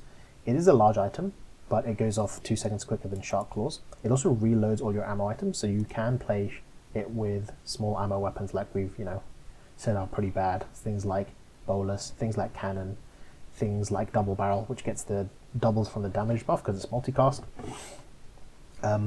Captain's Quarter is also great with flagship because it hastes vehicles, which flagship is, similarly submersible, and it gives them damage as well. So I think flagship is very, very, maybe not underrated. I think large items with large weapons kind of puts you in a dangerous territory where you are susceptible to freeze and slow, but I've played a lot of Captain's Quarter with flagship and won a lot of games with that. Captain's Wheel, also a great item, goes in B tier. So Captain's Wheel, if you have a large item or a vehicle, the cooldown goes from 5 to 2 seconds. 2.5 seconds, sorry. The haste scale, so once this is gold, it is essentially perma-hasting, where it's just shy of perma-hasting, really, because every 2.5 seconds it hands up 2 seconds haste, and once that 2 seconds haste runs out, it's basically going to activate again and give 2 seconds of haste. Counts as a tool for flagship, which gives it a multicast, so Captain's Wheel and flagship are really, really nice together. Captain's Wheel also halves its cooldown when you played with the trebuchet, and trebuchet scales every time you hand out haste, so it can be played with trebuchet as well. Whether you want to play trebuchet is a completely separate topic. So Captain's Wheel, great with submersible, great with all these large weapons that want to be hasted to go off. Captain's Wheel and flagship should be playing these items together, just great. Next we have Cauterizing Blade, which got buffed to have 6 base burn, and I think the scaling was increased at every level. I think much like Arbalist, this is a sort of mid-game scaling option for haste or slow boards. I think it's much better on haste than slow for obvious reasons. You want your triggers, you don't want to be waiting slow. If you have a haste board, you're going to be hasting the blade and making it go off more often. Great with Zorsid for that reason, because the burn from the blade charges the Zorsid and Zorsid hands out haste. I think this weapon is good enough to be played in the mid game if you have a haste setup, but doesn't really scale well into the late game. Getting rid of this quite quickly. I think I favour Arbalist over it just because Arbalist scales a bit more aggressively. It does require ammo, but you can often one-shot your opponent with enough triggers. Clamourer. Gotta love Clamourer, buddy. Even the change they made to it a long time ago to not be at the start of combat trigger is still great. The way Clamourer scales is really insane actually, and kind of underrated. So not only does the cooldown go down every second, 765, but the amount of first activation triggers goes up. So your first 2 items your opponent uses slow to 3 to 4. And it slows for 2 seconds at base for some reason, which is insane. This is a great item, even in the mid game for slow boards, like if you have a slow blade, if you've got Mantis Shrimp, and obviously this is great with Lighthouse. Can even be great with like Primordial or EDC, just as a good aquatic item to have on board. You can pick up there's the skill which is on slow freeze, so your opponent uses an item, instantly slow, instantly hand out a freeze, which is great. Great item. Crow's Nest. I like Crow's Nest a lot. I think people might like it less than me and maybe even more than me sometimes. Crow's Nest is 40% crit to your weapons for a large item, which is a lot of space. If you think about it, a silver pet rock is 15 crit and a silver crest is 15 crit. So for 2 small items you can get 30% crit, but for 1 large item you're getting 10% more crit. So sometimes when you don't have crit solved, having a Crow's Nest is nice to just give all your weapons a lot of crit, but it's rare to take Crow's Nest into the late game just because it takes up a lot of space, which could be small weapons which are attacking. Also worth pointing out that Crow's Nest has this line which if you only have 1 weapon, the weapon gains lifesteal and is only half affected by slow. So this is pretty good to play with flagship or submarine for obvious reasons. Again, I will caveat that having a lot of large items with a large weapon makes you more susceptible to being frozen or slowed. Obviously this combats the slow but not the freeze. So, if your board is like Crow's Nest, flagship, Captain's Wheel, that's already 3 items taking up 8 slots. So you're more susceptible to being slowed and frozen. Something to think about. Custom Scope. I don't really have much to say about this item. I think it's fine. It gives weapon to the right of its crit, and if it's your only weapon, when you crit, charge your other items. Some very nice uses for sort of like single weapon board like flagship or submersible to charge your other items and, you know, keep the loops going. Also nice is just a sort of directional crit when you're low on crit for, you know, Cyber Science Scimitar boards, but it's very rare I'll take this later into the game. Cyber Sci, I've already mentioned this guy's name a lot, I'm just going to throw him right into A. Great for weapon scaling, great with Scimitar, great with Cannonade. It's also a 3-second weapon for some reason. I don't know why this is 3-second, and I'm not going to question it. And it's a fast activation on a medium weapon. It also scales pretty nicely in terms of the damage scaling it gives, 10, 20, 30. This is really, really nice to have. I think it scales better than the skill, which is on crit your item's damage. I think that's 5, 10, maybe 20, or maybe 15, so this is better than that. Love this item, love to see it when I'm playing weapons. Anglerfish. I used to like anglerfish a lot, but now I've really come to hate it. I think it just requires too much support to make work. So anglerfish charges when you apply a slow, charge 2 for every slow, and it has it's a burn item. So obviously you want something like anglerfish, illusory ray, Zorsid, and then a bunch of slows, and just have a lot of slow triggers going off to charge your anglerfish. I think the problem is that anglerfish has such a long cooldown at silver that if you are not spamming an ungodly amount of slows, it can be hard to charge this and put out a lot of burn. Like 10 burn base is not a lot, and so this needs to be triggering a lot of times to stack the burn and overwhelm your opponent if you don't have a burn scaling skill. If you have something like Conflagration, which is on activation, a burn item gains burn, or, you know, if you have some extra base burn on this, it can be better. The cooldown does scale and the burn does scale, so getting this on gold early is nice, but, you know, that's a lot of setup for a burn build. I also think, you know, if you see Lighthouse, you just throw away your anglerfish and put the Lighthouse in at the end of the day. I think maybe they could lower this cooldown base or give it a bit more base burn, just because it's very hard to apply a lot of slow triggers before, you know, in the sort of the middle game. I find myself being routinely disappointed by anglerfish. Dart Launcher, with a change to Dart Launcher, I'm just going to throw this buddy in D tier. He has niche uses as being a slow applier for your, you know, Darkwater anglerfish board or your Lighthouse board. I think this, if this isn't higher tier, where it's handing out multiple slows, I don't really want to play this on board.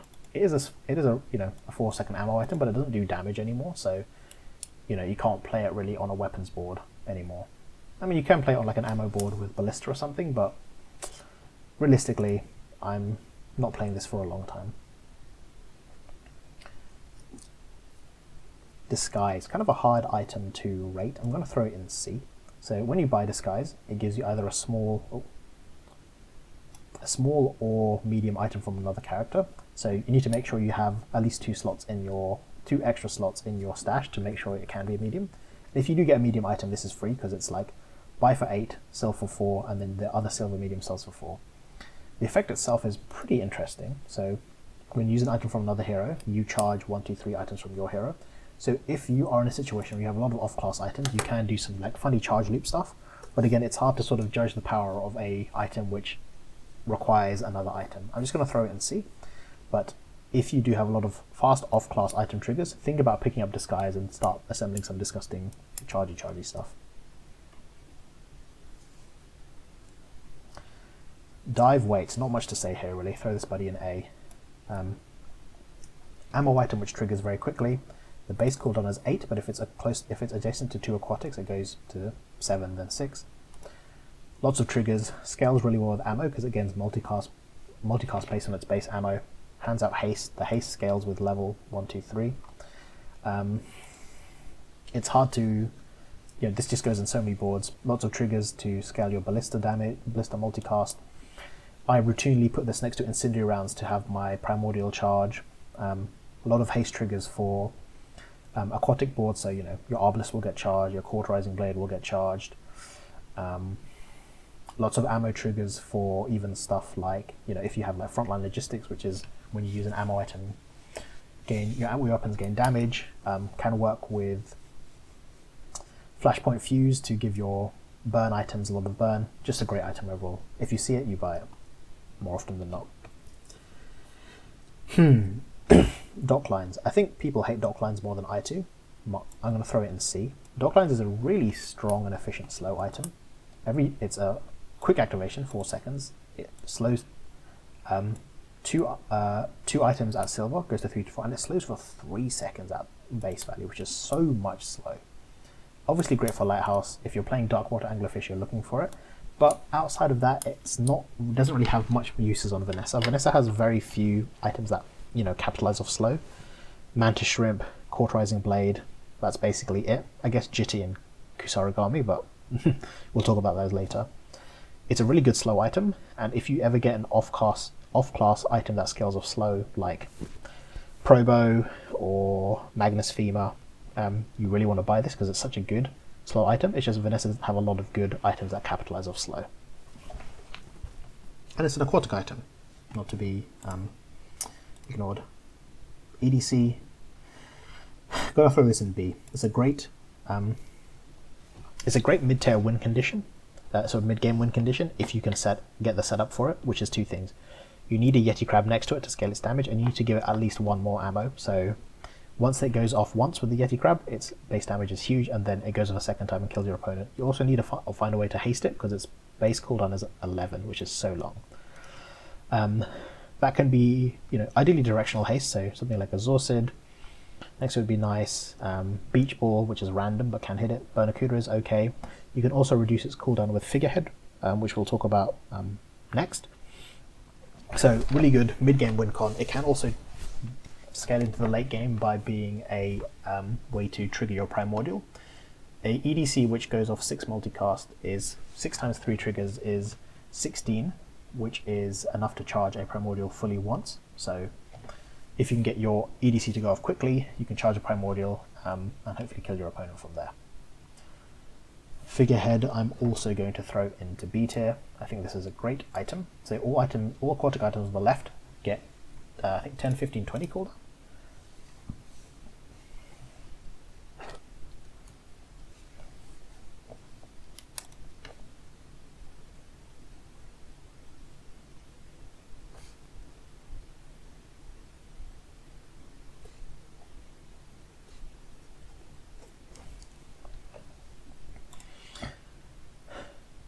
So I think all items on the left get 10, 15, 20% cooldown, and weapons on the right get 20, 50, 100 damage. Consider that a Silver Shark Claws gives 20 damage in 6 seconds, which means a Silver Shark Claws will need to go off twice, that's 12 seconds, to give more damage than a Silver Figurehead is giving. So it's actually better to have a Figurehead on board if you think you're not going to have more than 12 seconds to win your fight. 50 damage at gold is huge, and 100 damage at diamond is great. The cooldown is also relevant. You can play it with an EDC and get the cooldown of a diamond EDC down to like 6 seconds.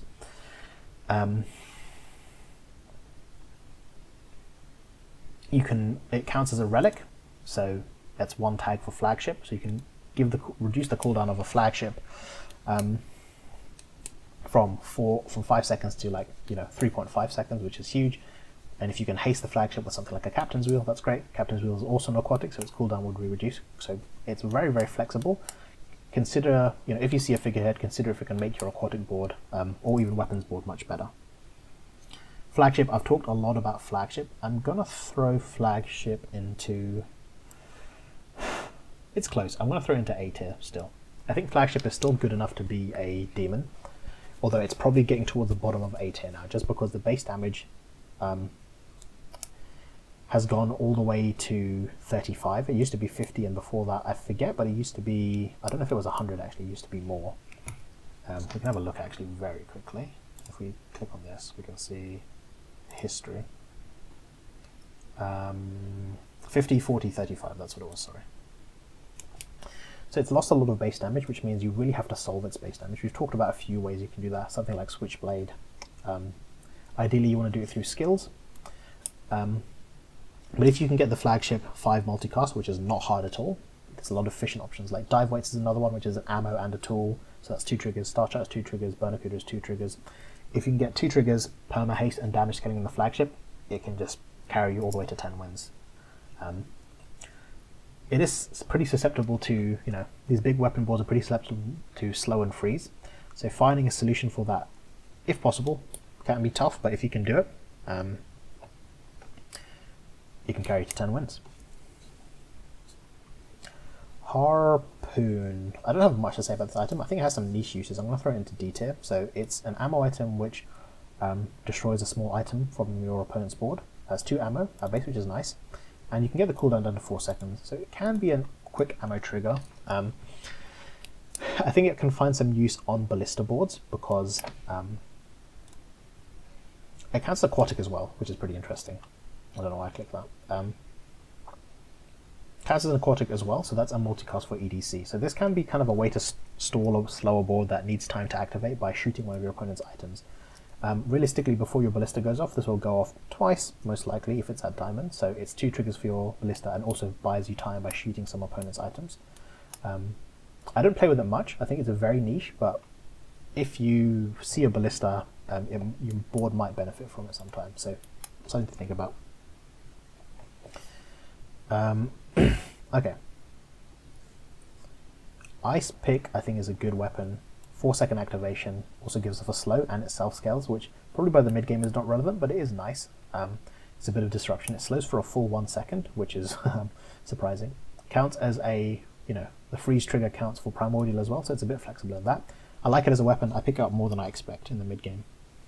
Incendiary rounds, just an insane item for Vanessa specifically. So many builds that it's kind of hard to talk about. Can be a damage scaling option for Onimas, can be a way to trigger Primordial and loop Primordial, can be a way to activate your Cannonade by charging a Zorcid. Even in the mid game can charge your Zorcid for a burn board. It's a great item, you should pick this up. Obviously insane with Blunderbuss, which allows a Blunderbuss to loop. I'm always looking for this item every game just because it just opens up so many powerful lines. Integrated HUD, kind of like custom scope, gives a right item crit, which sometimes you need a bit of directional crit when you're low on crit, and it does slow when you crit. Again, a transient use of crit, but otherwise I'm probably throwing this off board once I have a lot more, once I've managed to solve crit from other items or skills. Javelin, definitely going to throw this buddy in F tier. I don't think I've ever bought Javelin, to be honest. A bit too slow of an activation, considering Harpoon at diamond scales goes off faster. And the damage is not bad, but you have to reload it. And again, reloading medium items can be very tough, and there's better items to give ammo to. It does haste your other items, so that can be a way to speed up something like Ballista, but realistically there's better ways to speed up Ballista. With things like Captain's Wheel, things like Rowboat, even Bernacuda. It's very rare for me to make use of this item, if ever, to be honest. Jet Bike, I don't mind. The problem with Jet Bike is it requires pretty specific setup to go off. So when you use an adjacent item, it's flying, and then when you use another flying item, charge. So if you can find fast triggers, so small 3-second items like your lighter, revolver, narwhal, etc. If you can give other items flying that aren't adjacent, so Marlin can do that, Flying Fish can do that, you can get a lot of spam triggers to make Jetpack go off. It can be quite powerful actually. It also scales insanely with damage. 800 damage at diamond, which is the same as Tortuga, considering Tortuga is 900 damage and the cooldown goes down as well. I think the problem is Jetbike just requires a lot of specific setup that you aren't using in other builds. Vanessa has only very specific ways of handing out flying. So if you don't already have Marlin and Flying Fish, if you're going for a Tortuga line, then it's very hard to just buy Jetbike and hedge it for a different build. It's strong at what it does, but it needs a lot of setup. Jitty is kind of shitty, Jitte. It is a 4-second weapon, but the slow is just not as relevant as something as like the freeze from the Ice Pick is. Its effect of, when you slow this game's damage, the scaling is just like so non-relevant. So it's 5 seconds actually. The scaling is just so non-relevant that, sometimes I would put this on board as a small weapon, but very quickly I'd get rid of this for something better, like my beloved Ice Pick. Crest. Let's talk about Crest very quickly. So Crest as a small item is 15%, 25%, 35% crit. Also counts as a relic for flagship. Considering you can have a single item give out 35% crit, this is just insane. I'm throwing this in S tier. This is our first S tier item.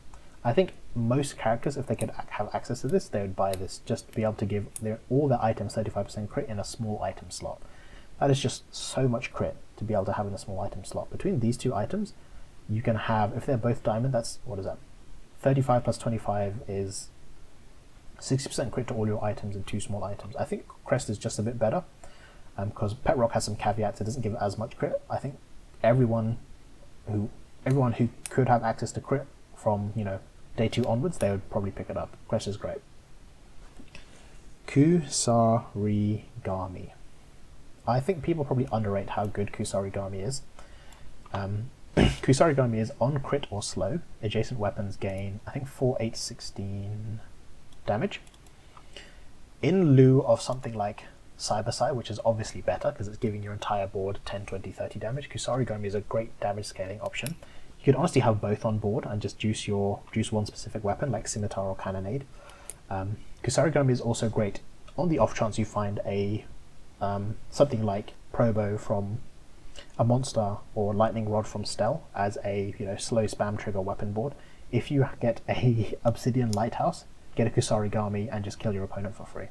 Item's probably underrated by most people. I think this is a great item. Lockbox, I'm just going to throw straight into A tier. This is a really nice econ item. So Lockbox has a lot of options to get it from. Buys for 8, sells for 4, and every time you win a fight, this gains 369 value. So once you win 2 fights, this is paid off for itself already. And also, it can be a damage scaling option, which is very interesting. Your items have damage equal to this item's value. So if you can get this, you know, if you can get this to gold very quickly and start, you know, and take multiple fights in a day, this can get to 50 damage very quickly, and that's basically the same as a gold figurehead. I don't think, you know, it's very rare I use this as a damage option. It can be, but more often it's just a square item that gains value over time and sells for a lot later down the line. If you have space and you see a lockbox and you can afford it, buy it, and you'll likely pay. It'll likely pay itself off with interest in 2 or 3 days. Mr. Richardson. Not much to say about this guy. He's very niche in use. When you slow or haste, this gains shield. It only really specifically works with Sea Dog Saloon, which we'll talk about in a second, because that gives off a lot of triggers. So in that case, and it counts as a friend for the multicast for Sea Dog Saloon. But outside of that, I don't think I'm ever really buying Mr. Richardson, to be honest. Musket, not much to say about this item. Easy F tier. Just requires too much setup. If we compare Musket to Air Pressure Rifle from Stel, so Musket is 6-second cooldown. When you burn with an adjacent item, this gains 25-50 damage. If we look at Air Pressure Rifle from Stel,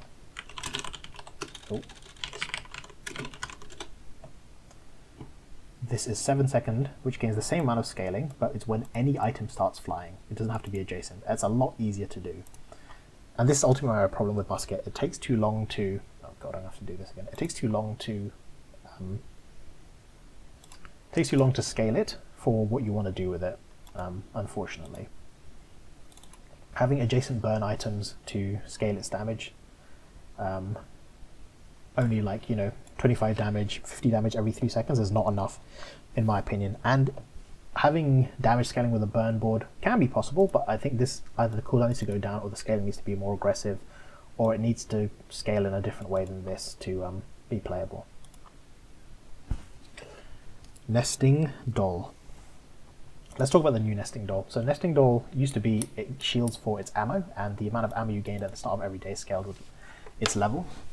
Now you only gain 1 ammo at the start of every day, but the shield is 5, 10, 15 times the ammo. And this is a lot of shield actually. If you have like a 10 ammo Nesting Doll, which is not hard to do, 15 ammo Nesting Doll, this can be like 150 to 200 shield at Diamond, which is not huge in the grand scheme of things, but can be a decent amount of shield to stall for a bit of time. 2-second activation ammo item, and that is all I need to say to throw this in A tier. This is Vanessa's fastest trigger as far as an item goes, on a small item at least, and so it gets all the benefits that you get from ammo item stuff, like flashpoint fuse, frontline logistics. On ammo item, you know, trigger a slow. It can be next to incendiary rounds to trigger your blunderbuss. It can trigger your repeater to start a repeater loop. You can even play this on a weapon board, which has crit scaling, just to, you know, be a fast crit trigger. So many uses for Nesting Doll. Always pick one of these up. Okay, we're approaching the end of Silver Tier, thank God. Old Salt Claw is another easy E tier. F tier, sorry. Scales in the same way Mr. Richardson does. It scales damage every time you haste or slow. We'll talk about Sea Dog Saloon very briefly, but this is just like the 6-second activation is just too slow for me to ever want to buy this. It's too slow of a friend to make use of Tortuga. You could play this in the mid game with a Shark Ray line because you want to be hasting a lot already, but I just never want to, you know, I never want to pay for this guy. I just want faster friends when I'm playing any of those lines, unfortunately. Oni Mask is the most B tier item I've ever seen. It is a win con, and it's good at what it does, but it requires a lot of setup, and it doesn't scale late, and that's pretty much what a B tier item is for me. Oni Mask is when you crit, your items gain scaling burn. And so being able to solve crit is, you know, we have items like Crest or Pet Rock, and if you can find those, you can play, you know, Barnacuda, Lighter, Pop Snappers, Incendiary Rounds, have a lot of fast triggers for your Incendiary Rounds like Dive Weights and Nesting Doll, and just blow your opponent up. But you need to solve crit. There is obviously, I don't remember the skill's name now, which made me look like a fool. There's a skill where when you burn, your items gain crit, so if you get that on a burn build, you find Oni Mask, you're off to the races. You can pretty much win. In the later days, this can fall off, just because, you know, your burn doesn't stack very quickly. It takes a bit of time, and your opponent can shoot you before then. But if you can get a defensive enchant on one of your burn items, specifically Incendiary Rounds, it can be great. Also, if you have if you're playing like Crest on your board, you throw a fiery enchant onto the Crest, that will also burn every time you crit, and the burn on the Crest will scale as well. So, little cheeky trick there. Orange Julian. I've talked about Orange Julian briefly with Shuriken. I'm just going to throw him into C. It's not bad. It used to be it gives damage equal to the gold you've gained after you bought this, but now it's half to the entire run. So it is like retro, the scaling is retrospective now, which is nice, but it's very hard for this to scale. It's very hard for you to buy this early and make use of it. Like, at the same time you have a Shark Claw, this will have even less damage scaling than a Shark Claw for 8-second cooldown. This needs to be at diamond to be playable, and you need to find a way to trigger this quickly, so that your weapons do a lot of damage. I don't personally like Julian much. I think other people probably favour Julian more than me. So if you're playing a weapons board and you are struggling to find damage scaling later down the line, might be worth picking up a Julian for a burst board, but I really struggle to find success with it personally. Port I love. I'm going to throw this into B tier. So Port on its own reloads all your ammo items, 2, 3, 4, and charges them. So you can, this is used with Ballista to get your Ballista going off very quickly and charging your ammo items, but it also gives off-class ammo items, which is insane, because Karnok has so many amazing ammo items that you want to find, like Wrist Crossbow, Bear Trap, the Flare. Dooley has like the Battery, Nika Cola. There's loads of like weird charge, loop, or damage stuff you can do with off-class ammo items, and Port can generate them. The problem with Port is that it takes up 3 slots in your inventory, and you need a 4th empty slot to generate the ammo item, so it can be hard to do that. But if you are rich on a weapons board, buy a Port and hope it generates you one of these god tier items from Karnok. Okay. Pufferfish, I've spoken about Pufferfish a lot already, so I'm just going to throw it right into B tier. If you can find a lot of ways to haste this, put out haste triggers, Pufferfish can put up a lot of burn unsuspectedly. Put it next to a jellyfish, so every time the Pufferfish triggers, it hastes the jellyfish and it starts charging itself more. If you put it next to a flying fish as well, you can probably loot the Pufferfish. If you play this with a Shark Ray, the poison will scale, and so sometimes if you're playing on tempo, you can do a board which doesn't even, you have like Shark Ray, Pufferfish, jellyfish, flying fish, and then like a piano or something, so the Pufferfish hastes itself as well on activation. Get a defensive enchant and just like try and win before, win on day 10 and not go too long, because afterwards Pufferfish will fall off. But Pufferfish is great in the mid game to just apply a lot of poison and win you those fights. Repeater, I don't think there's much to say. Ammo loops are insane right now. If this has 100% crit, it will trigger throwing knife, which is an ammo item, which will re-trigger the repeater, and those can loop. That's all you need to do when you see repeater. If you get 100% crit on a weapon board, find repeater, find throwing knives, give them both a lot of ammo, and then find some scaling in the form of side to side or scimitar and just kill your opponent. And what do you know? Scimitar is next. Throw this item into A tier. Look at any of my runs with scimitar. You see this item's insane. I'd be surprised if it doesn't get nerfed. I will always try and force a scimitar build if I have weapons early because it's just insane right now. Goes through shield. A lot of boards are playing shield scaling in the late game. Pig is, Dooley is, Jules is, and this can just cheese those wins by going straight through that shield. Sea Dog Saloon. I've spoken a lot about Sea Dog. I've mentioned Sea Dog Saloon a lot early. And now we can finally rate it. And I'm going to throw it in C, actually. I think people hate Sea Dog Saloon more than me. I think in the mid-game, it can be really great for shark ray boards, mantis shrimp boards, even catfish boards, pufferfish boards. It gains multicast for every friend you have. And as long as this has at least 5, if not 6 multicast, it can be great. It scales Mr. Richardson really nice because it hastes and slows.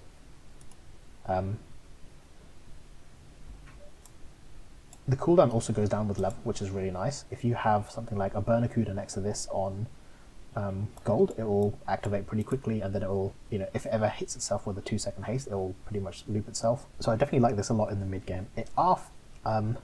Once you get to day 6 and gold items start appearing, you almost certainly want to replace this with a Tortuga for your friend's board. I don't think it goes very well late, unfortunately. Sea Shadow, I'm also going to throw into C tier. I think Sea Shadow is kind of hard to see how useful it can be. But I find more and more surprisingly boards where Sea Shadow can be of use. You can think of Sea Shadow as a scaling item, really. So if you have a board that has, like, let's say you have, if you have a board that is like weapons but no damage scaling and no crit scaling, Sea Shadow can kind of be a damage scaling item because it increases your DPS by reducing cooldown over time. So gradually your items will get quicker, so they'll be doing more DPS.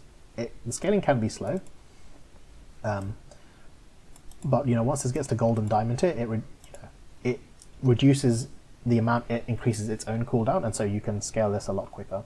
Counts as a friend for flagship, and counts as a vehicle for captain's quarters. So the captain's quarters can haste the Sea Shadow, which then activates, reduces the cooldown of the captain's quarter, which then hastes the Sea Shadow again, reduces the cooldown of your flagship. I've played a lot of captain's quarters, Sea Shadow, captain's wheel, and flagship boards, and they're all pretty good. Sextant. I think I find it very hard to make use of this item. It just takes up a lot of slots for what you want to do with it. Weapons board don't tend to be hasting a lot, so it's hard to make a weapons board which hastes to scale its own crit. If you have a board that's hasting, it tends to be friend boards, and so you don't want some of that slots being taken up by Sextant. There's some rare situations where you're handing out a lot of haste, and so you want to use the Sextant to crit, but normally it's when you have a turbo enchant on something that normally shouldn't be hasting. Shark Ray, not much to say about this item. I'm going to throw it right into B tier. Scaling option for friends mid-game, both poison and damage, and scaling option for Tortuga. I don't think you need Shark Ray for Tortuga. Sometimes you can just play it bursty, but it helps your Tortuga scale infinitely, so it's great. If you find yourself in a situation where you have like Narwhal, Zorcid, Flying Fish, and you see Shark Ray, you can just buy it and start trying to find things like jellyfish, pufferfish, maybe a piranha, and then just start playing this Shark Ray board mid-game. Look for Tortuga after day 6, and then try and choose a free win.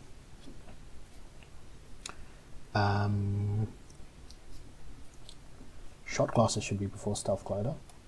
I'm going to throw shot glasses into B. I think this is just at the top of B tier. Could be A tier along this, upper echelon of god tier items. But I think shot glasses just falls short. What shot glasses does is, in 3 seconds, it gives 4 items haste and slow. So they actually, the speed they tick up at doesn't change because they're being hasted and slowed for the same amount, so they just charge normally. So you might think, why the heck would I use this then? Well, handing out 4 haste triggers immediately, for example, can charge a pufferfish in 3 seconds, and then the pufferfish can start looping if you have the right setup. Handing out 4 slow triggers immediately can be, that's 4 instant triggers for your lighthouse or your anglerfish to start going as well. Shot glasses has a pretty niche use, but it's just so amazing at what it does because it hands out so many triggers within 3 seconds. It gains ammo with level, which is really nice, so it also means you don't have to bother upgrading it if you just throw gunpowder onto it.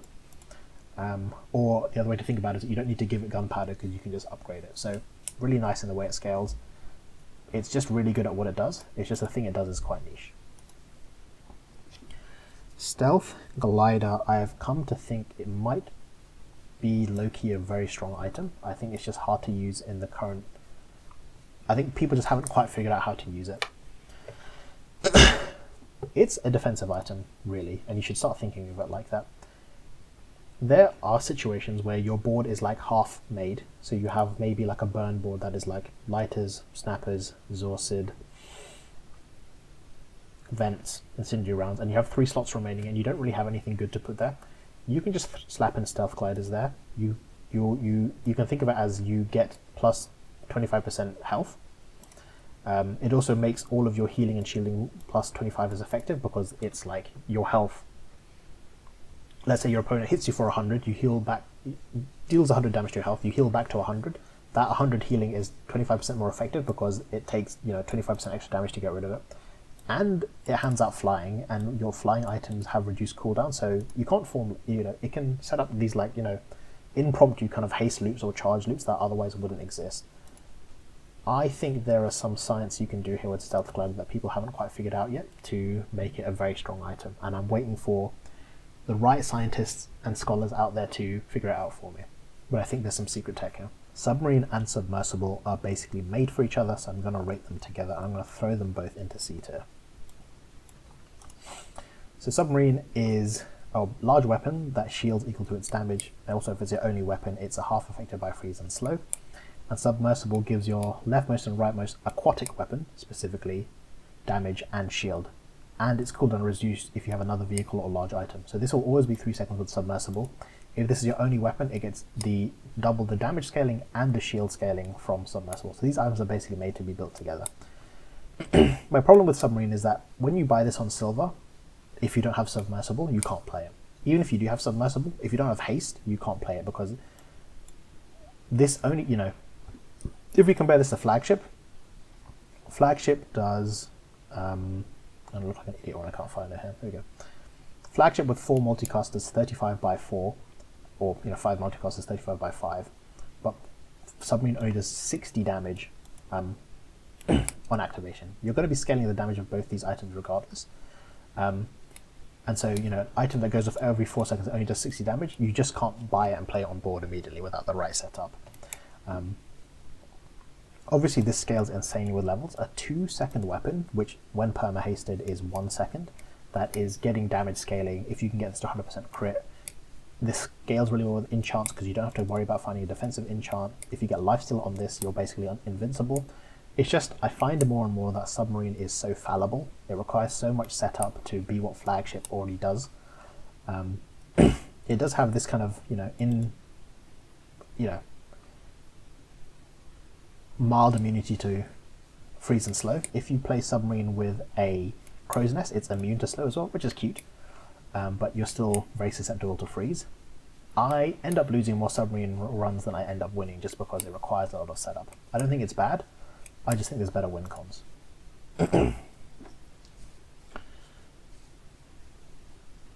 Suppressor is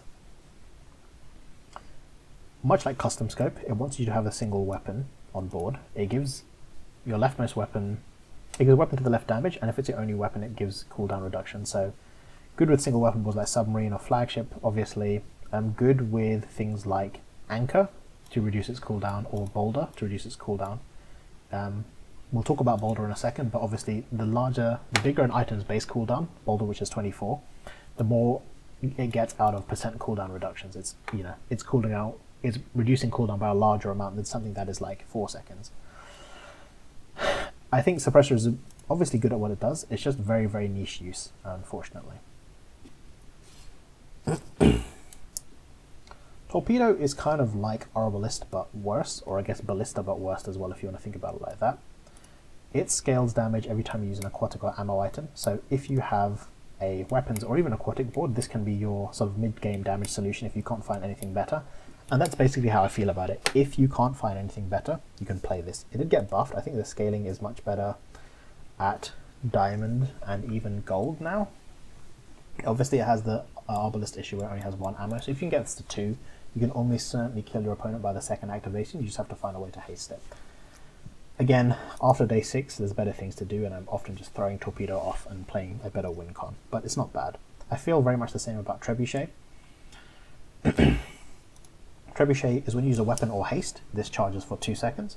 Does a decent amount of damage and burn at silver. It gets way better at gold, so if you don't, the problem with Trebuchet is if you don't find the gold upgrade, it's very hard to beat a lot of opponents. I end up just playing this for 1 or 2 days and throwing away. It's very much a tempo weapon. It's not that bad, but you know, I'm very quickly throwing the Trebuchet away. Interestingly, you can just ignore the weapon portion of this text and just play it with a lot of spammy haste triggers. So if you have, you know, if you're playing your pufferfish, jellyfish, shot glasses, dive weights, Zorsid board, and you find Trebuchet, you can just throw it on there and have Trebuchet be part of that gang. But again, I think Trebuchet is very much a tempo item. Fine in the mid game, but if you don't find gold, I'm very much throwing it away after day 6 and playing something better. Tropical Island. I'm gonna throw this tentatively in B, and maybe say it's towards the bottom of B. Tropical Island, pretty much ignore the top text. You can never make use of this.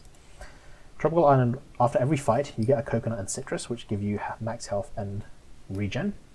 And they also sell for a gold as well. So you can think of Tropical Island as a econ item. The problem is, the Tropical Island takes up 3 slots, and then it generates 2 items. So you need 5 slots in your stash to be making use of the Tropical Island. And that can be very hard to do.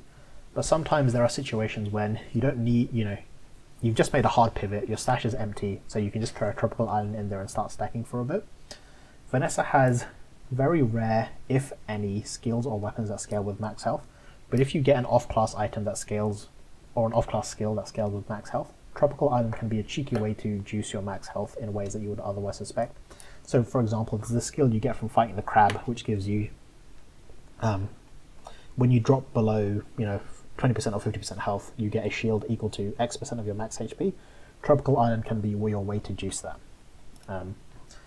I like to buy Tropical Island if I can afford it and have the space, but that can be a hard requirement to me, unfortunately. Not much to say about Vampire Squid. He's very much old Saltclaw. He is a kind of fast friend, 5 seconds, but he does nothing better than that other than having lifesteal. I'm never paying for this guy. If I ever have him on board, he's come out of fishing metal fishing rod. Last 3 items, and what a doozy they are. Wanted Poster. This is going to be our second S tier item. Wanted Poster, when in your stash, if you win a fight against an opponent, which is obviously your goal, you get 1 extra XP. So this is like, if you have Wanted Poster in your stash, this is basically a guaranteed over level over the course of a run.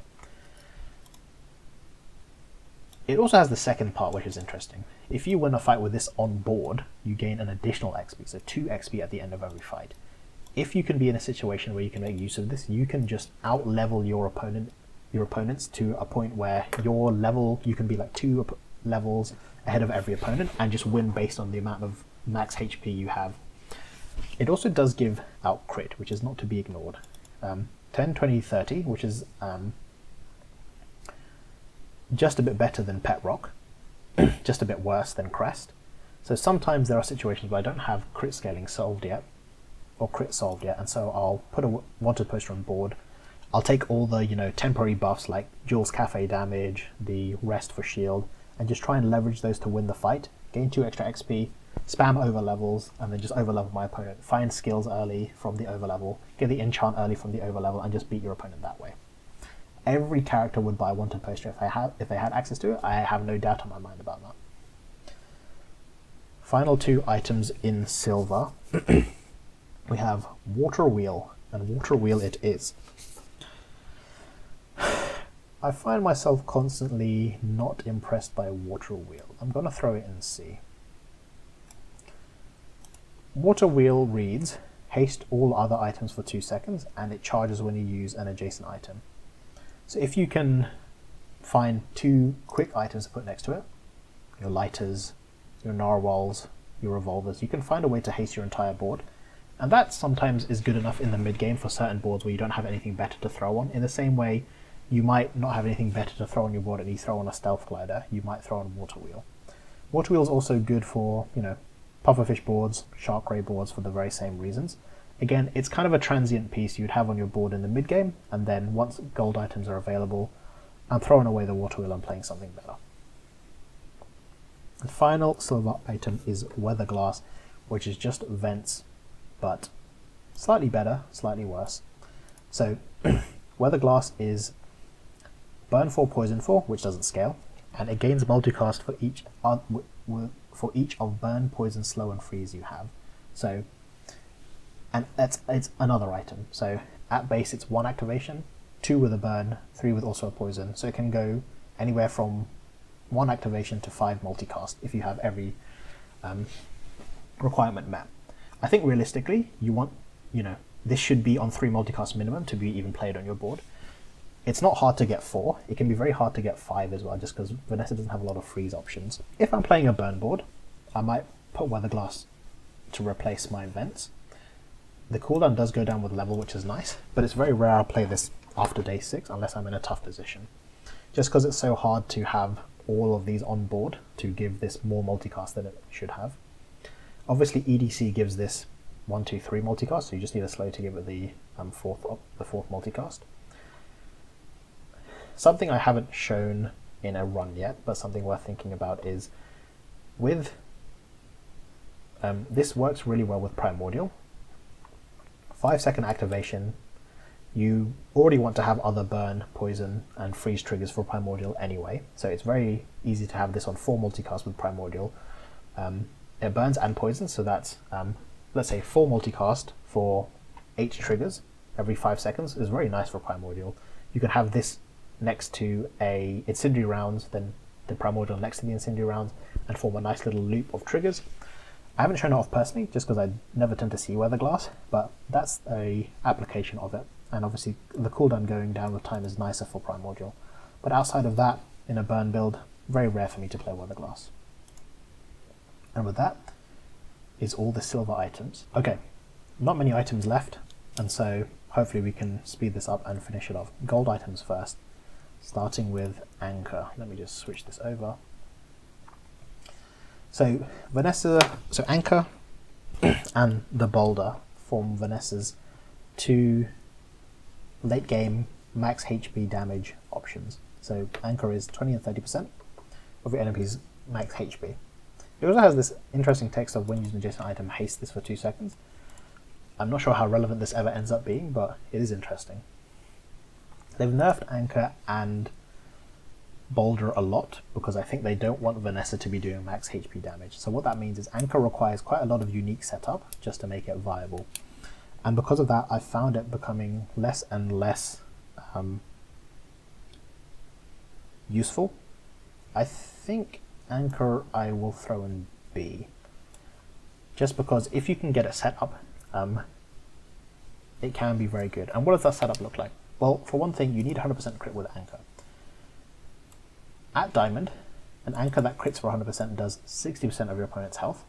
So you only need 2 activations for your Anchor to kill them, assuming the health doesn't go up. So if you have like an Anchor that crits and does 60% health, it can trigger Bloodhound, the skill which charges all your items when your opponent falls below 50% health, and then you can very quickly get another Anchor trigger and just shoot your opponent to death. So what does that look like? You want 100% crit for your Anchor. You want ideally cooldown for your Anchor. So for example, you could have it is an aquatic item, so you can have it on the left of figurehead, for example, to give it cooldown. You can have it next to a star chart, which gives it crit and more cooldown. You could have a sea shadow on board to give a bit more cooldown. You can have it hasted with things like dive weights, Barracuda, Captain's Wheel, etc. Rowboat we'll talk about later as a way to get it going off fast, and just try and shoot your opponent down. It works very well with Shipwreck as well, which we'll come on to later. So I think Anchor still can be a sort of late game, one-shot max HP bursty build, but it requires very specific setup that can be hard to come by sometimes nowadays. Okay, next we have Ballista. I'm going to throw Ballista into B tier. I think it's towards that top end of B tier, but I had a Ballista run recently, and it kind of reaffirmed my frustrations with Ballista. So Ballista is a weapon with a lot of base damage, 200 and 400, which reads, when you use another ammo item, this gains 1 multicast. So it's very easy for this to gain, like, once this gains like 20 multicast, it's firing permanently. The problem is it's massive, massive cooldown. 9 seconds to start is really tough in a modern age where, most people aren't giving you 5 seconds to, in the late game, it's shoot or be shot in 5 seconds. So having your Ballista go off before 9 seconds is the goal. You can obviously haste it with Captain's Wheel because it's a large item. You can have Burnacuda, which obviously gives an ammo trigger. So finding a way to get this to go quicker is the goal. I think the fastest you can get it, not accounting for cooldown reduction, is like 6 seconds. It's still pretty slow, but it's doable. The other thing is you need to get this to have a lot of multicast quickly. If this doesn't have at least 10, if not 15 multicast by its first activation, then it's really not viable sometimes. So dive weights can give a lot of triggers. If you can have this, what you can do is you have your Ballista, the Captain's Wheel next to it, and then the dive weights next to the Captain's Wheel. So you haste them all. Ideally the dive weights goes off first, triggers a bunch, then the Ballista triggers a bunch as well. And then you can shoot off like that. You can put a lot of small items as well, like Nesting Doll, Pop Snappers, your Revolver. You can do something cheeky like have an ammo loop going off in the background with Repeater and Throwing Knives, or Blunderbuss and Incendiary Rounds to just charge your Ballista. Just spam a lot of triggers, so when your Ballista does go off, it has a lot of multicast. Ideally you want 100% crit. Ideally you want a defensive enchant or a or Obsidian enchant. I just find Ballista requires a lot of very specific setup, and it doesn't go very fast for being viable in the late game. I still think it's powerful. It's great on tempo, but I think compared to these other sort of demonic late game setups we're looking at in A tier, I don't think it quite reaches that. It's on the cusp though. I don't think it's that bad at all. I think it's close to A tier. Maybe the devs can give it 1 less second cooldown and I'll be happy. Next we have Blowgun. I'm just going to kind of throw this into D tier and not talk about it too much. Blowgun gets a free Toxic enchant, which is nice. The problem is at gold this is a gross 8-second cooldown. This needs to be on diamond to even be playable in my opinion, and then you need to find a way to scale its damage. Those aren't impossible tasks. If you're playing a crit scaling board with Cyber, you have a bunch of fast items trigger like Narwhal and Revolver, etc. Scale the damage of your items, then in 6 seconds once your blowgun goes off, it does 100 damage and 100 poison and also crit, so it doubles it. But an item that needs to be diamond tier to even be playable, I think it's very hard for me to warrant it being higher up on the list. There's just better things you can be doing with weapons boards that aren't blowgun currently.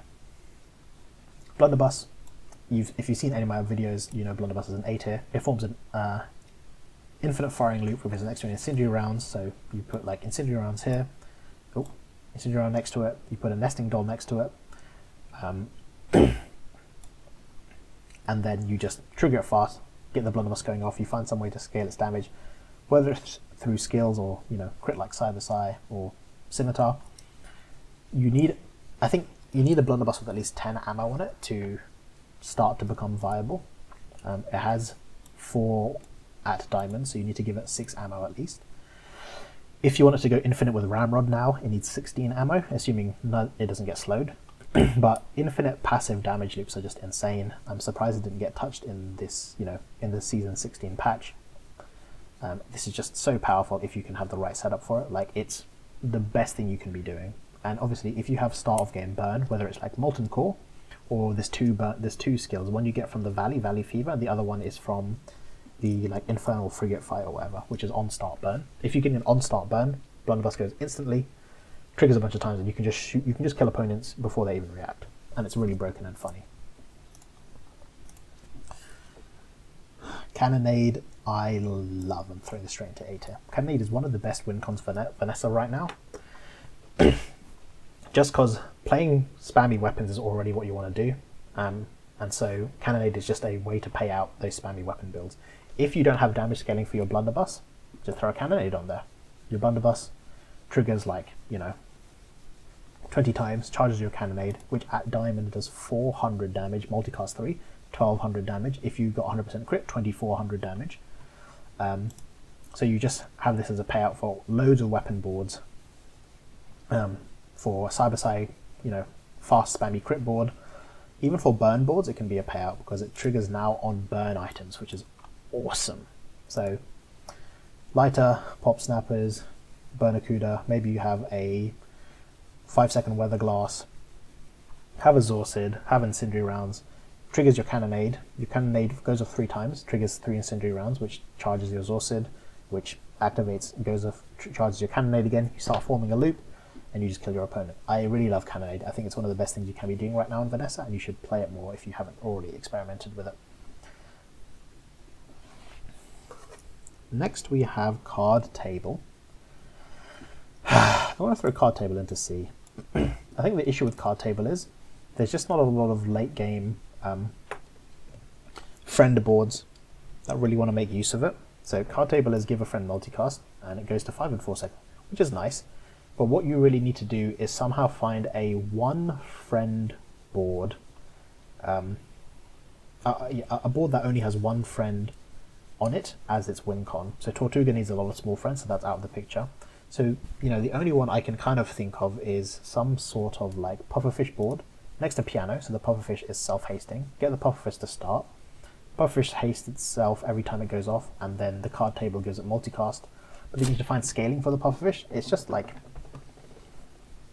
I think it's a very, it's very tough. You can give Julian multicast, which is kind of a cute way to double the scaling value of Julian, and you can, you could do some stuff with like anglerfish to give it multicast. Marlin, if you do like a Marlin board, I think it has a very strong effect. It's just very niche setups. You can do some off-class stuff with card table and some off-class friends, which are probably much better as win cons. So again, it's a powerful effect. I think it's just very hard to use right now with aquatic friend, single aquatic friends being, not really being endgame win cons. Damn, going straight into F tier. I think currently there's no boards that can make Damn work. So Damn destroys this and all smaller items. So basically it only allows large items to survive on board. And every time you use an aquatic item, it charges for 1 to 2 seconds. The only ways I've made Damn work in the past are with a Radiant Holsters. So Radiant Holsters makes all your small items immune to slow freeze and destroy for 6 seconds. And you pray that in those 6 seconds you charge your Damn, and so it destroys. It just basically destroys any item smaller than it, apart from your small items, which have the immunity from the Radiant Holsters, and then you hope to win after that.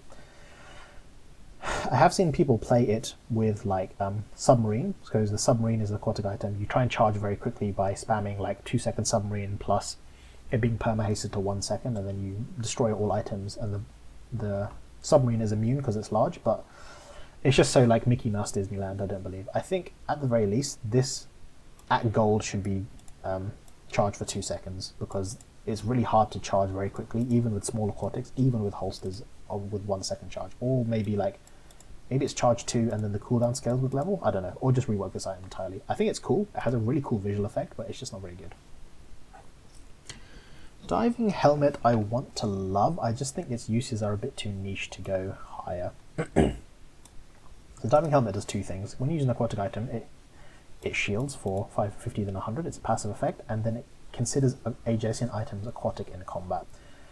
This works really well with EDC, because obviously EDC is an aquatic item, it triggers a lot, so it gives a lot of shield for the Diving Helmet, and also EDC gains multicast for every aquatic item. So normally you're stuck with the aquatic items you have, but now Diving Helmet can transform never before seen items into aquatic items, so you can figure out some items to turn into aquatics to use for EDC. So you can make Nesting Doll aquatic, so it shields for like 100, and then when it goes off every 2 seconds, it shields for another 100 for the Diving Helmet. There's some things you can do with Diving Helmet and EDC, but outside of that, I think it's very niche use. I recently had a run where I enchanted a Diving Helmet to Fiery, then played it with Primordial to give it extra charge, so that's a unique use case. But outside of that, I think Diving Helmet just doesn't have a lot of uses right now, with aquatic items not being very, very viable late game. Eels, I don't really know how to feel about the eel. So eel is a large friend that you can use with card table, so that's cool, I guess. I think eel has a really cool effect. It just probably needs to be viable at, it probably needs to be start at silver to be even playable, because by the time you reach gold, eel is not good enough of a win con. Deal 100 damage and it charges every time an enemy uses an item and it slows. Like 100 damage, if I'm finding a gold large item, bro, I'm playing Ballista or Cannonade or Tortuga or Primordial. I don't want to be playing eel, especially with 100 base damage. Like, I think this just needs a change somewhere. I really think eel could be cool if it appears on silver somehow, probably with nerfed values, and then you can try and build around eel with stuff like card table, or play it in a weapon board and give it scaling. That's the kind of change I'd like to see to eels. But currently, I'm throwing it in D tier. I think it's not bad as an item for what it does, but it just comes on a bit too late. There is a Prince Marianus is a fight you can get before day 6, and if you beat him, which is very hard, he can give you a gold eels, and then you can try and use eels early, but outside of that, eels is hard. I don't even want to talk about Lighthouse too much. I've already, in my videos, I espouse how much I love playing Lighthouse. I'm going to throw it right into B. I think maybe I'm overvaluing it more than most people, but I think if you have a burn board and you find Lighthouse on day 6 or 7, you can just play Lighthouse on tempo.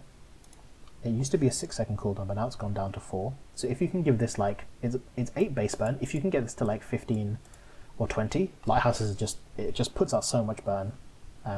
It's very easy to spam slow triggers with shot glasses, with Clamora, with Illusoray, with Dock Lines, with Tripwire, which we'll see in a second, to just overwhelm your opponent with burn. And obviously slowing your opponent just makes it harder for them to come back and fight you while the burn is ticking them down and killing them.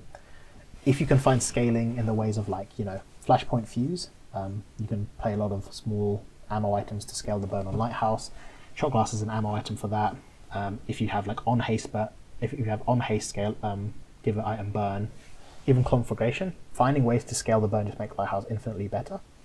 Always the problem I find is finding Lighthouse after day 6. It just seems to never appear for me, but it's good at what it does. Piano is kind of like the opposite side of card table. While card table gives multicast, piano is when you use a friend, haste it for 1 or 2 seconds, and it turns adjacent items friends. I'm going to throw this item into B tier. I think it is great. 2 use cases I can think that I make recurrent use of is a board which is like Shark Rays, Pufferfish, Piano, is a very easy way to scale Pufferfish and make it charge loop. So Pufferfish will, when it goes off, it will haste itself to give it 2 charge. If it's next to a jellyfish, it'll give it another 2 charge as well. So you can, if it's next to a flying fish, it'll give it another 2 charge from the haste it triggers, and so Pufferfish can loop. And you just need fast triggers to start the Pufferfish going off. So our very lovely quickest item for Vanessa is 2-second Nesting Doll. You can make dive weights a friend and trigger very quickly as well. The other use case for piano is with Tortuga, surprisingly. So Shark Ray is great to scale Tortuga, but piano is great to just trigger Tortuga very quickly, because you can make things that shouldn't be friends already. So you want fast triggers for Tortuga, so Nesting Doll is now a friend, dive weights is now a friend, lighter is now a friend, so you have revolver is now a friend. So now you can have, instead of your options of small fast friends go from narwhal and flying fish to Nesting Doll, lighter, revolver, anything you can think of off-class items, and so Clamora. So you can just charge your Tortuga insanely quickly and just play for a burst Tortuga, which makes use of that 900 damage it has at diamond to just shoot your opponent before they can react. And you can find scaling with skills as well, so you don't have to rely on Shark Ray for scaling if you don't want to. So piano with Tortuga is definitely viable for a bursty build. Great on tempo, even great without, even great going to the late game. Next we have Pistol Sword, which I think I hate more than most people do. I think most people like Pistol Sword. It's great for weapon spammy boards. If we look at the effect of Pistol Sword, so it's an ammo item, and it says when you use another ammo item, deal damage. So the important thing to note is this is not an activation in the same way Repeater is. When you use an ammo item, use this item. It's just when you use an ammo item, deal this item's base damage to your opponent, which is a big difference because this doesn't count as a trigger. But if you have a board which is scaling damage and using ammo items, so Repeater loops, Blunderbuss loops, with crit scaling from side by side, Pistol Sword is just another thing you can throw on board to essentially double your damage output from all those damage items. I don't routinely make use of this, and maybe that's a failing of mine, but I think Pistol Sword just takes up a lot of slots, which could be, used for crit from crest or other small triggers. But I think it should not be understated that Pistol Sword is quite powerful. Keggy, Keggy, Keggy. I'm gonna put Keg into A tier. I quite like Keg. So Keg does, it used to be 30 and then 40 at Diamond of your opponent's max health. Now it's just base 40, which is quite a lot. And only the charge goes down with time, with levels, sorry. So when you burn, charges for 2. So Powder Keg can be a sort of damage, a sort of win con for burn builds that don't find any other win cons. So if you are playing like, in the mid game you've got lighter, pop snappers, a bunch of base burn, you're just burning your opponent, and now you need to find a late game win con, you can throw a Powder Keg on board and be that. If this gets 100% crit, it does 80% of your opponent's health. You can, if you put a toxic or fiery enchant, it does, with a crit, it's applying that, it's applying 10% of that 80% health as burn or poison, which is a lot. You can also play this with, Blunderbuss and Incendiary Round loops to just put out a bunch of quick burn triggers to trigger your Powder Keg. You can play this with Lighthouse, which applies a lot of burn triggers every time you slow to activate your Powder Keg. The interesting thing is, Powder Keg, it deals damage and then it destroys itself. So if you give this Radiant enchant, it can't destroy itself. It'll just stay on board permanently, and so you can keep doing 40% of your opponent's max health as damage if you can keep spamming triggers. Radiant Powder Keg is a insane high roll enchant combo that if you get, you can try and just force this build and cheese a lot of wins. And obviously if it's 100% crit, you just trigger this twice and you kill any opponent. And Obsidian Powder Keg does double. So Obsidian Powder Keg does 40% with a crit, which is does 80% with a crit, which is 160% of your opponents. You can one-shot anyone if you have Obsidian Powder Set with 100% crit and just a lot of first burn charges. Bro Boat, which was changed relatively recently. I will put Rowboat in C. So Rowboat is charge adjacent items for 2. At gold this is 5 second cooldown, and at diamond this is 3 seconds. Rowboat is great at what it does. Every 3 seconds charge adjacent items for 2 is great. If you can perma haste this, it's every 1.5 seconds charge adjacent items for 2, which is great. This is a great option to charge things like Boulder or Anchor for your one-shot builds. The problem is you cannot play Rowboat if it's not Diamond. It's just not feasible. This has to be Diamond to be playable, and that's the entire problem with Rowboat. So if you're going for one of these builds, you pick up the Rowboat on Gold and you just pray to find an upgrade. It turns to Diamond, and then it becomes extremely viable. Diamond Rowboat is great for starting your EDC, starting your Ballista, any of these items that need to be triggered very quickly on their first activation to get the ball rolling, literally with the boulder. But it just has to be on Diamond.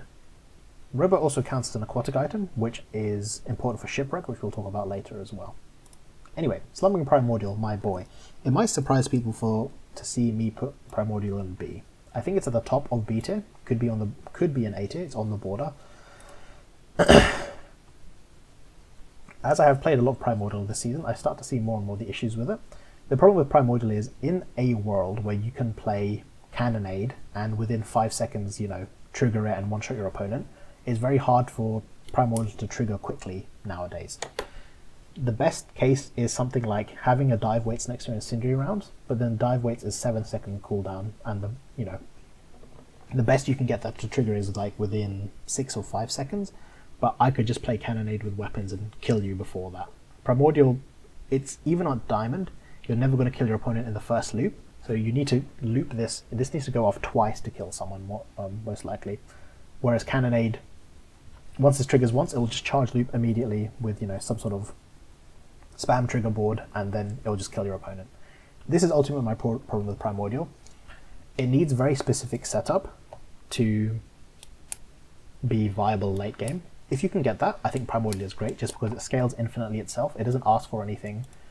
You just need a defensive enchant. Crit is nice, but it will keep scaling and eventually win you the fight. But it's just so hard to get this to trigger quickly and start charging quickly. I don't think it needs a buff. I think this is just the state of the game right now, where everything is very fast. So once things slow down a bit, I think Primordial is great. I love to play Primordial, but I'm willing to admit it's not the best win con for Vanessa right now. Sniper Rifle, I'm not really going to talk much about this item. Throw it into F tier. I never play it. It doesn't even have a picture, which is sad. Rifle is, if this is your only weapon, it gets 10 times damage. 5 at gold, 10 times damage at diamond. Obviously, you want to play this item with things like suppressor to lower its cooldown, custom scope, etc. for crit, but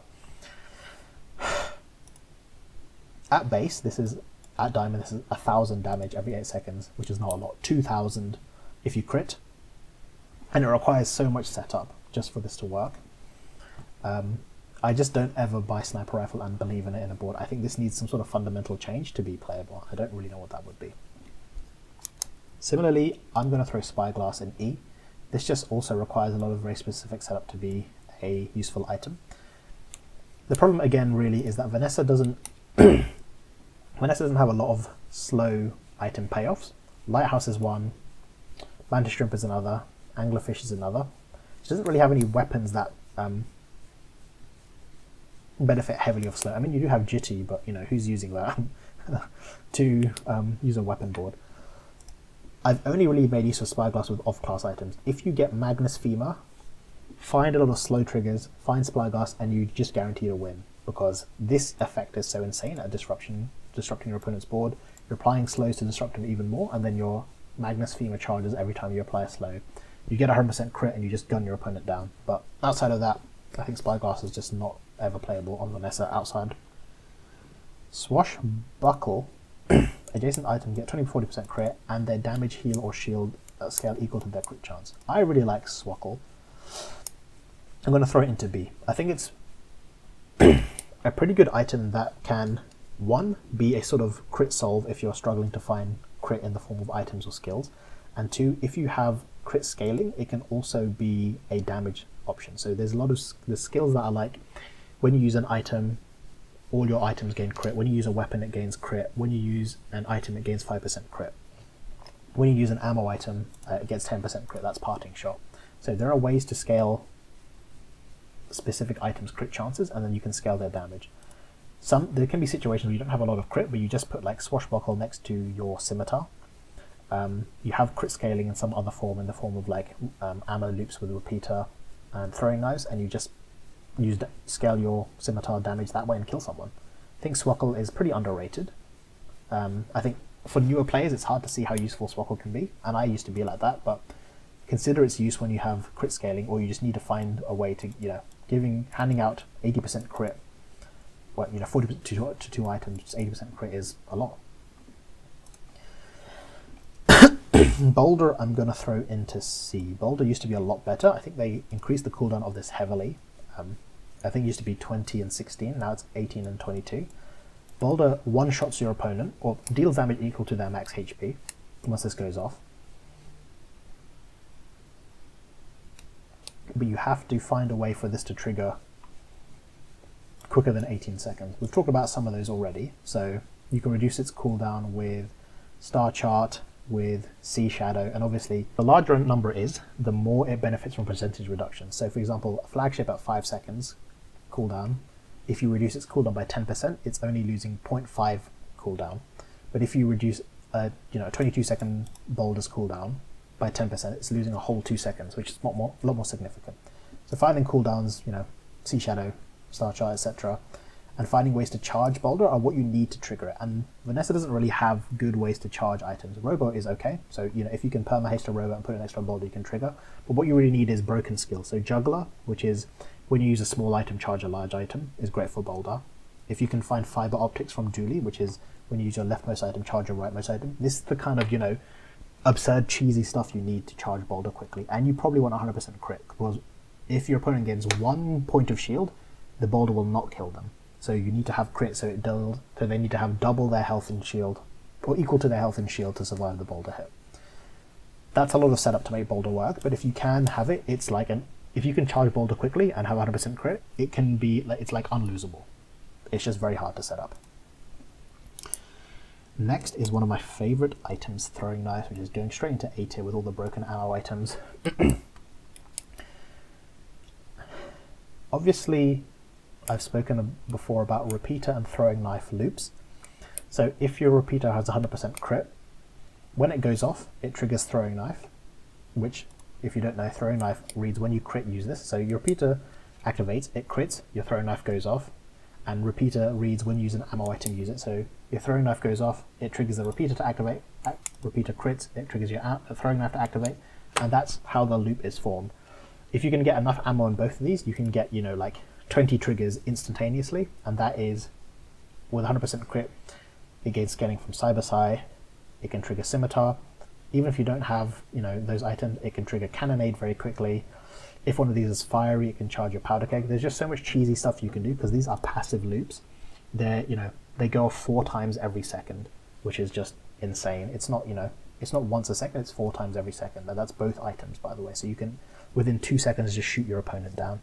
It is reliant on having ammo and having 100% crit on your repeater, so that can be tough. But outside of repeater, you can use throwing knife still. With Scimitar boards, you want 100% crit, or near 100% crit, so that is a lot of fast triggers for, you have your small items like Revolver, Narwhal, Nesting Doll. They go off in 3 seconds. 3 of them crit. Throwing knife goes off 3 times. If this goes off 3 times, this can crit as well. So that's 3 crits extra for your Scimitar. So you can put off a lot of crits there. It's really great with Cannonade as well. So your 3 items go off. They crit. Throwing knife goes off 3 times. That instantly charges the Cannonade. Cannonade has triple multicast. It crits 3 times, so that sets off 3 more throwing knives, which triggers more Cannonade. It's just, throwing knife is great in so many weapon boards because you are always building for crit anyway, and so it's just so flexible, and it's a small item. Insane item. Tortuga I'm also going to throw into A tier as a win con. I just think it's great. It's something you can build towards from mid-game. There's so many ways you can build it. You can have a sort of haste spam loop with pufferfish. You can have the shark ray version. You can have the piano version, which I've all talked about. The issue with Tortuga is this needs to be diamond eventually, otherwise it's going to fall off, because losing this 2 seconds on cooldown is huge. This is basically, you need 1 less friend trigger to start the Tortuga. And it's all about starting the Tortuga as soon as possible, and so being able to start it quicker is good. If you have Shark Ray, it has damage scaling, otherwise you need skills to scale its damage 100%. Or if you don't have a scaling board, you just play piano with fast triggers like Nesting Doll. You have the Tortuga go off very quickly, 100% crit, it does 1800 damage like 3 times in a row and one-shots your opponent. It's great. I think in the current meta where everything is very bursty, Tortuga still manages to keep up, where Primordial doesn't. Primordial is too slow to start, whereas Tortuga can start within 3 seconds, form its own loop, and just gun your opponent down. Last 2 gold items, and they are a doozy. Tripwire, for all the reasons I've said before about Vanessa not having any slow payoff, goes in D. I'll throw it in C, actually. Tripwire is very good at what it does. It's a passive activation slow, so when an opponent uses an item, it slows it. So obviously that basically means your lighthouse goes off every time your opponent uses an item. And if your lighthouse is a defensive enchant, it means every time your opponent does something, you heal or shield and you burn them. So Tripwire is very great at what it does. It's just Vanessa doesn't have a lot of payoffs for slow, unfortunately. Again, if you find an off-class slow item like Magnus Femur or Proboscis, you find Tripwire, you're a happy chappy. But outside of that, with Lighthouse, I think it's very, Tripwire is not getting much use. I'll throw it into D, actually, high D, just because its use is, and I'll keep it in C, because I like it so much. Worth thinking about is if you can find like a fiery enchant or a toxic enchant on Tripwire, it can be a way to charge your Primordial, because it basically means every time your opponent uses an item, charge your Primordial. We'll find another item that does that in a second as well. So another thing to think about, but otherwise outside of that, Tripwire is a bit too niche for Vanessa specifically. And finally, the last gold item, Turtle Shell, and what a doozy, this goes straight in F for the same reason Barrel does. Vanessa does not want to be playing a shield scaling, defensive scaling board, and that's what Turtle Shell is. Outside of OS class items, I don't think it's worth playing Turtle Shell, just because you're not doing this max, shield scaling 0 DPS thing that Pig or Jules are doing. You're trying to kill your opponent, and Turtle Shield just, it's not strong enough for what it is doing. It's not strong enough to force Vanessa to pursue a completely different game plan, in my opinion. Okay, and with that we have all the gold items done, which means only 3 items left, and they are the diamond items. So we can rattle these off very quickly and conclude the tier list, thank God.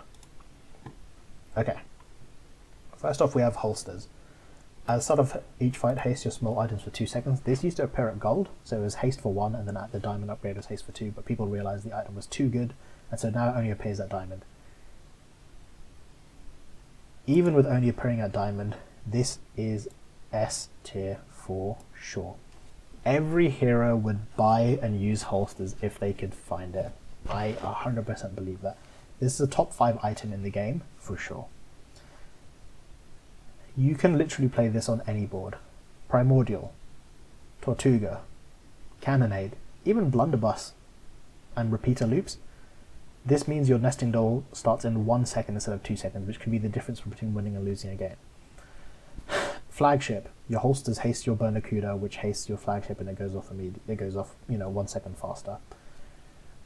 Lighthouse, your holsters makes your shot glasses go off in 1.5 seconds instead of 3 seconds, and then you start the game faster. There's countless ways to make use of holsters. It's literally 99% of boards are going to make use of holsters. So if you see it, you buy it, and then you figure out whether you can make use of it later. Second diamond item is Iceberg. So Iceberg also used to appear at gold quite a few patches ago, where I think it was when an enemy used an item, freeze for half a second, and then with the upgrade it's 1 second. They realized being able to see Iceberg being gold meant it was appearing far too often, and it was far too oppressive of an effect. In the same way, the holsters was put diamond for that reason, so was Iceberg. I'm going to put Iceberg in B. The effect is very powerful, but it's just Vanessa has rare ways to make use of it.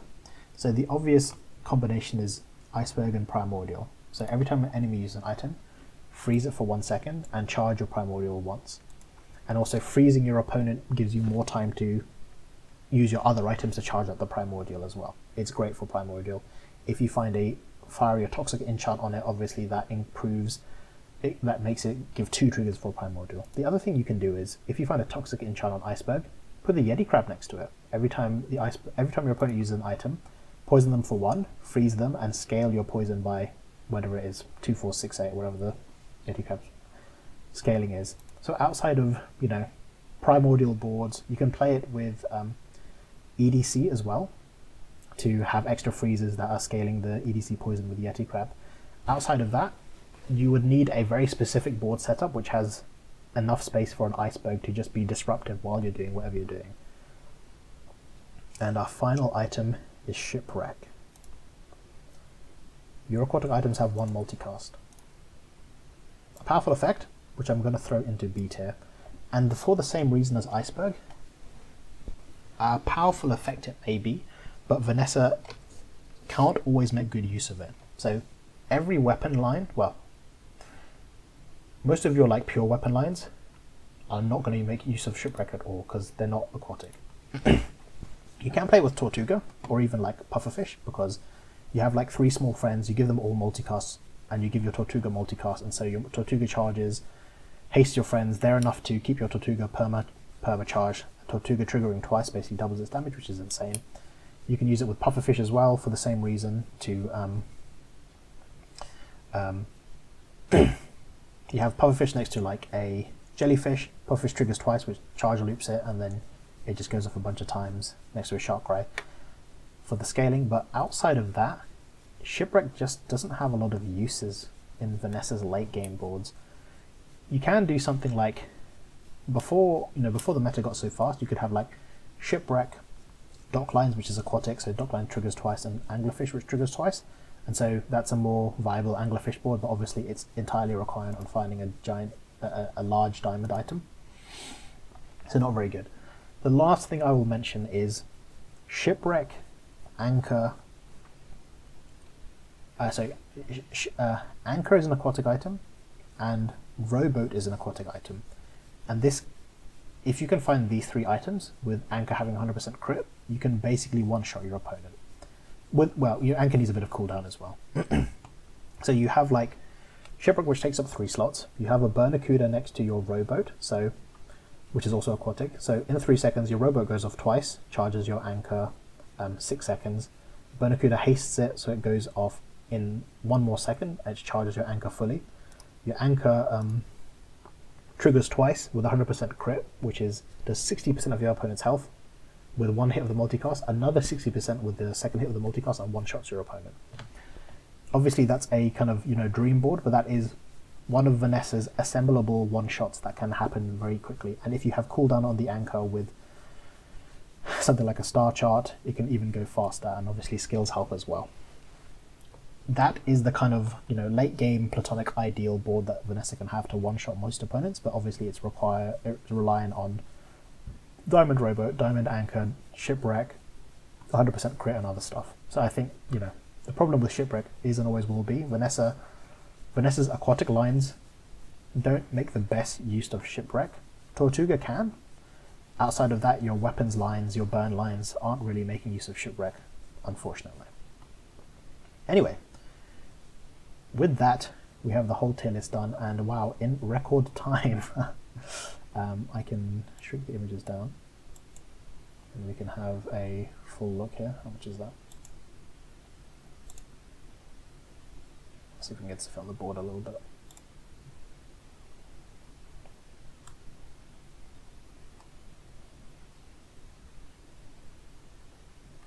There we go. So this is the final tier list. Take a picture.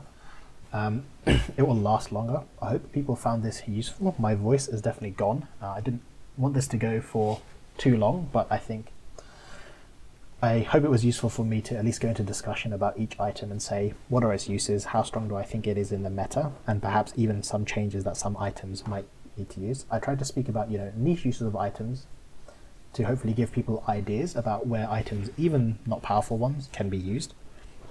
And also hopefully give an idea about what I think Vanessa can and should be doing in the meta. And if you look at the top row of items, the 8-tier items, it's all weapons. It's Cybersight, it's Flagship, it's Blunderbuss, it's Repeater, Throwing Knife, Ammo Loops, it's Cannonade, it's Keg, it's Tortuga. These are the lines I find the most success with. I hate to say it, but weapons is just the best thing you can be doing right now. Obviously, I'll end with the disclaimer that this is my opinion and this is my experience. I welcome people to disagree with me. I enjoy that discussion. Keep it civil, of course. But, this is my experience. It's biased by the lines I play. I probably give Lighthouse a bit too high of a rating.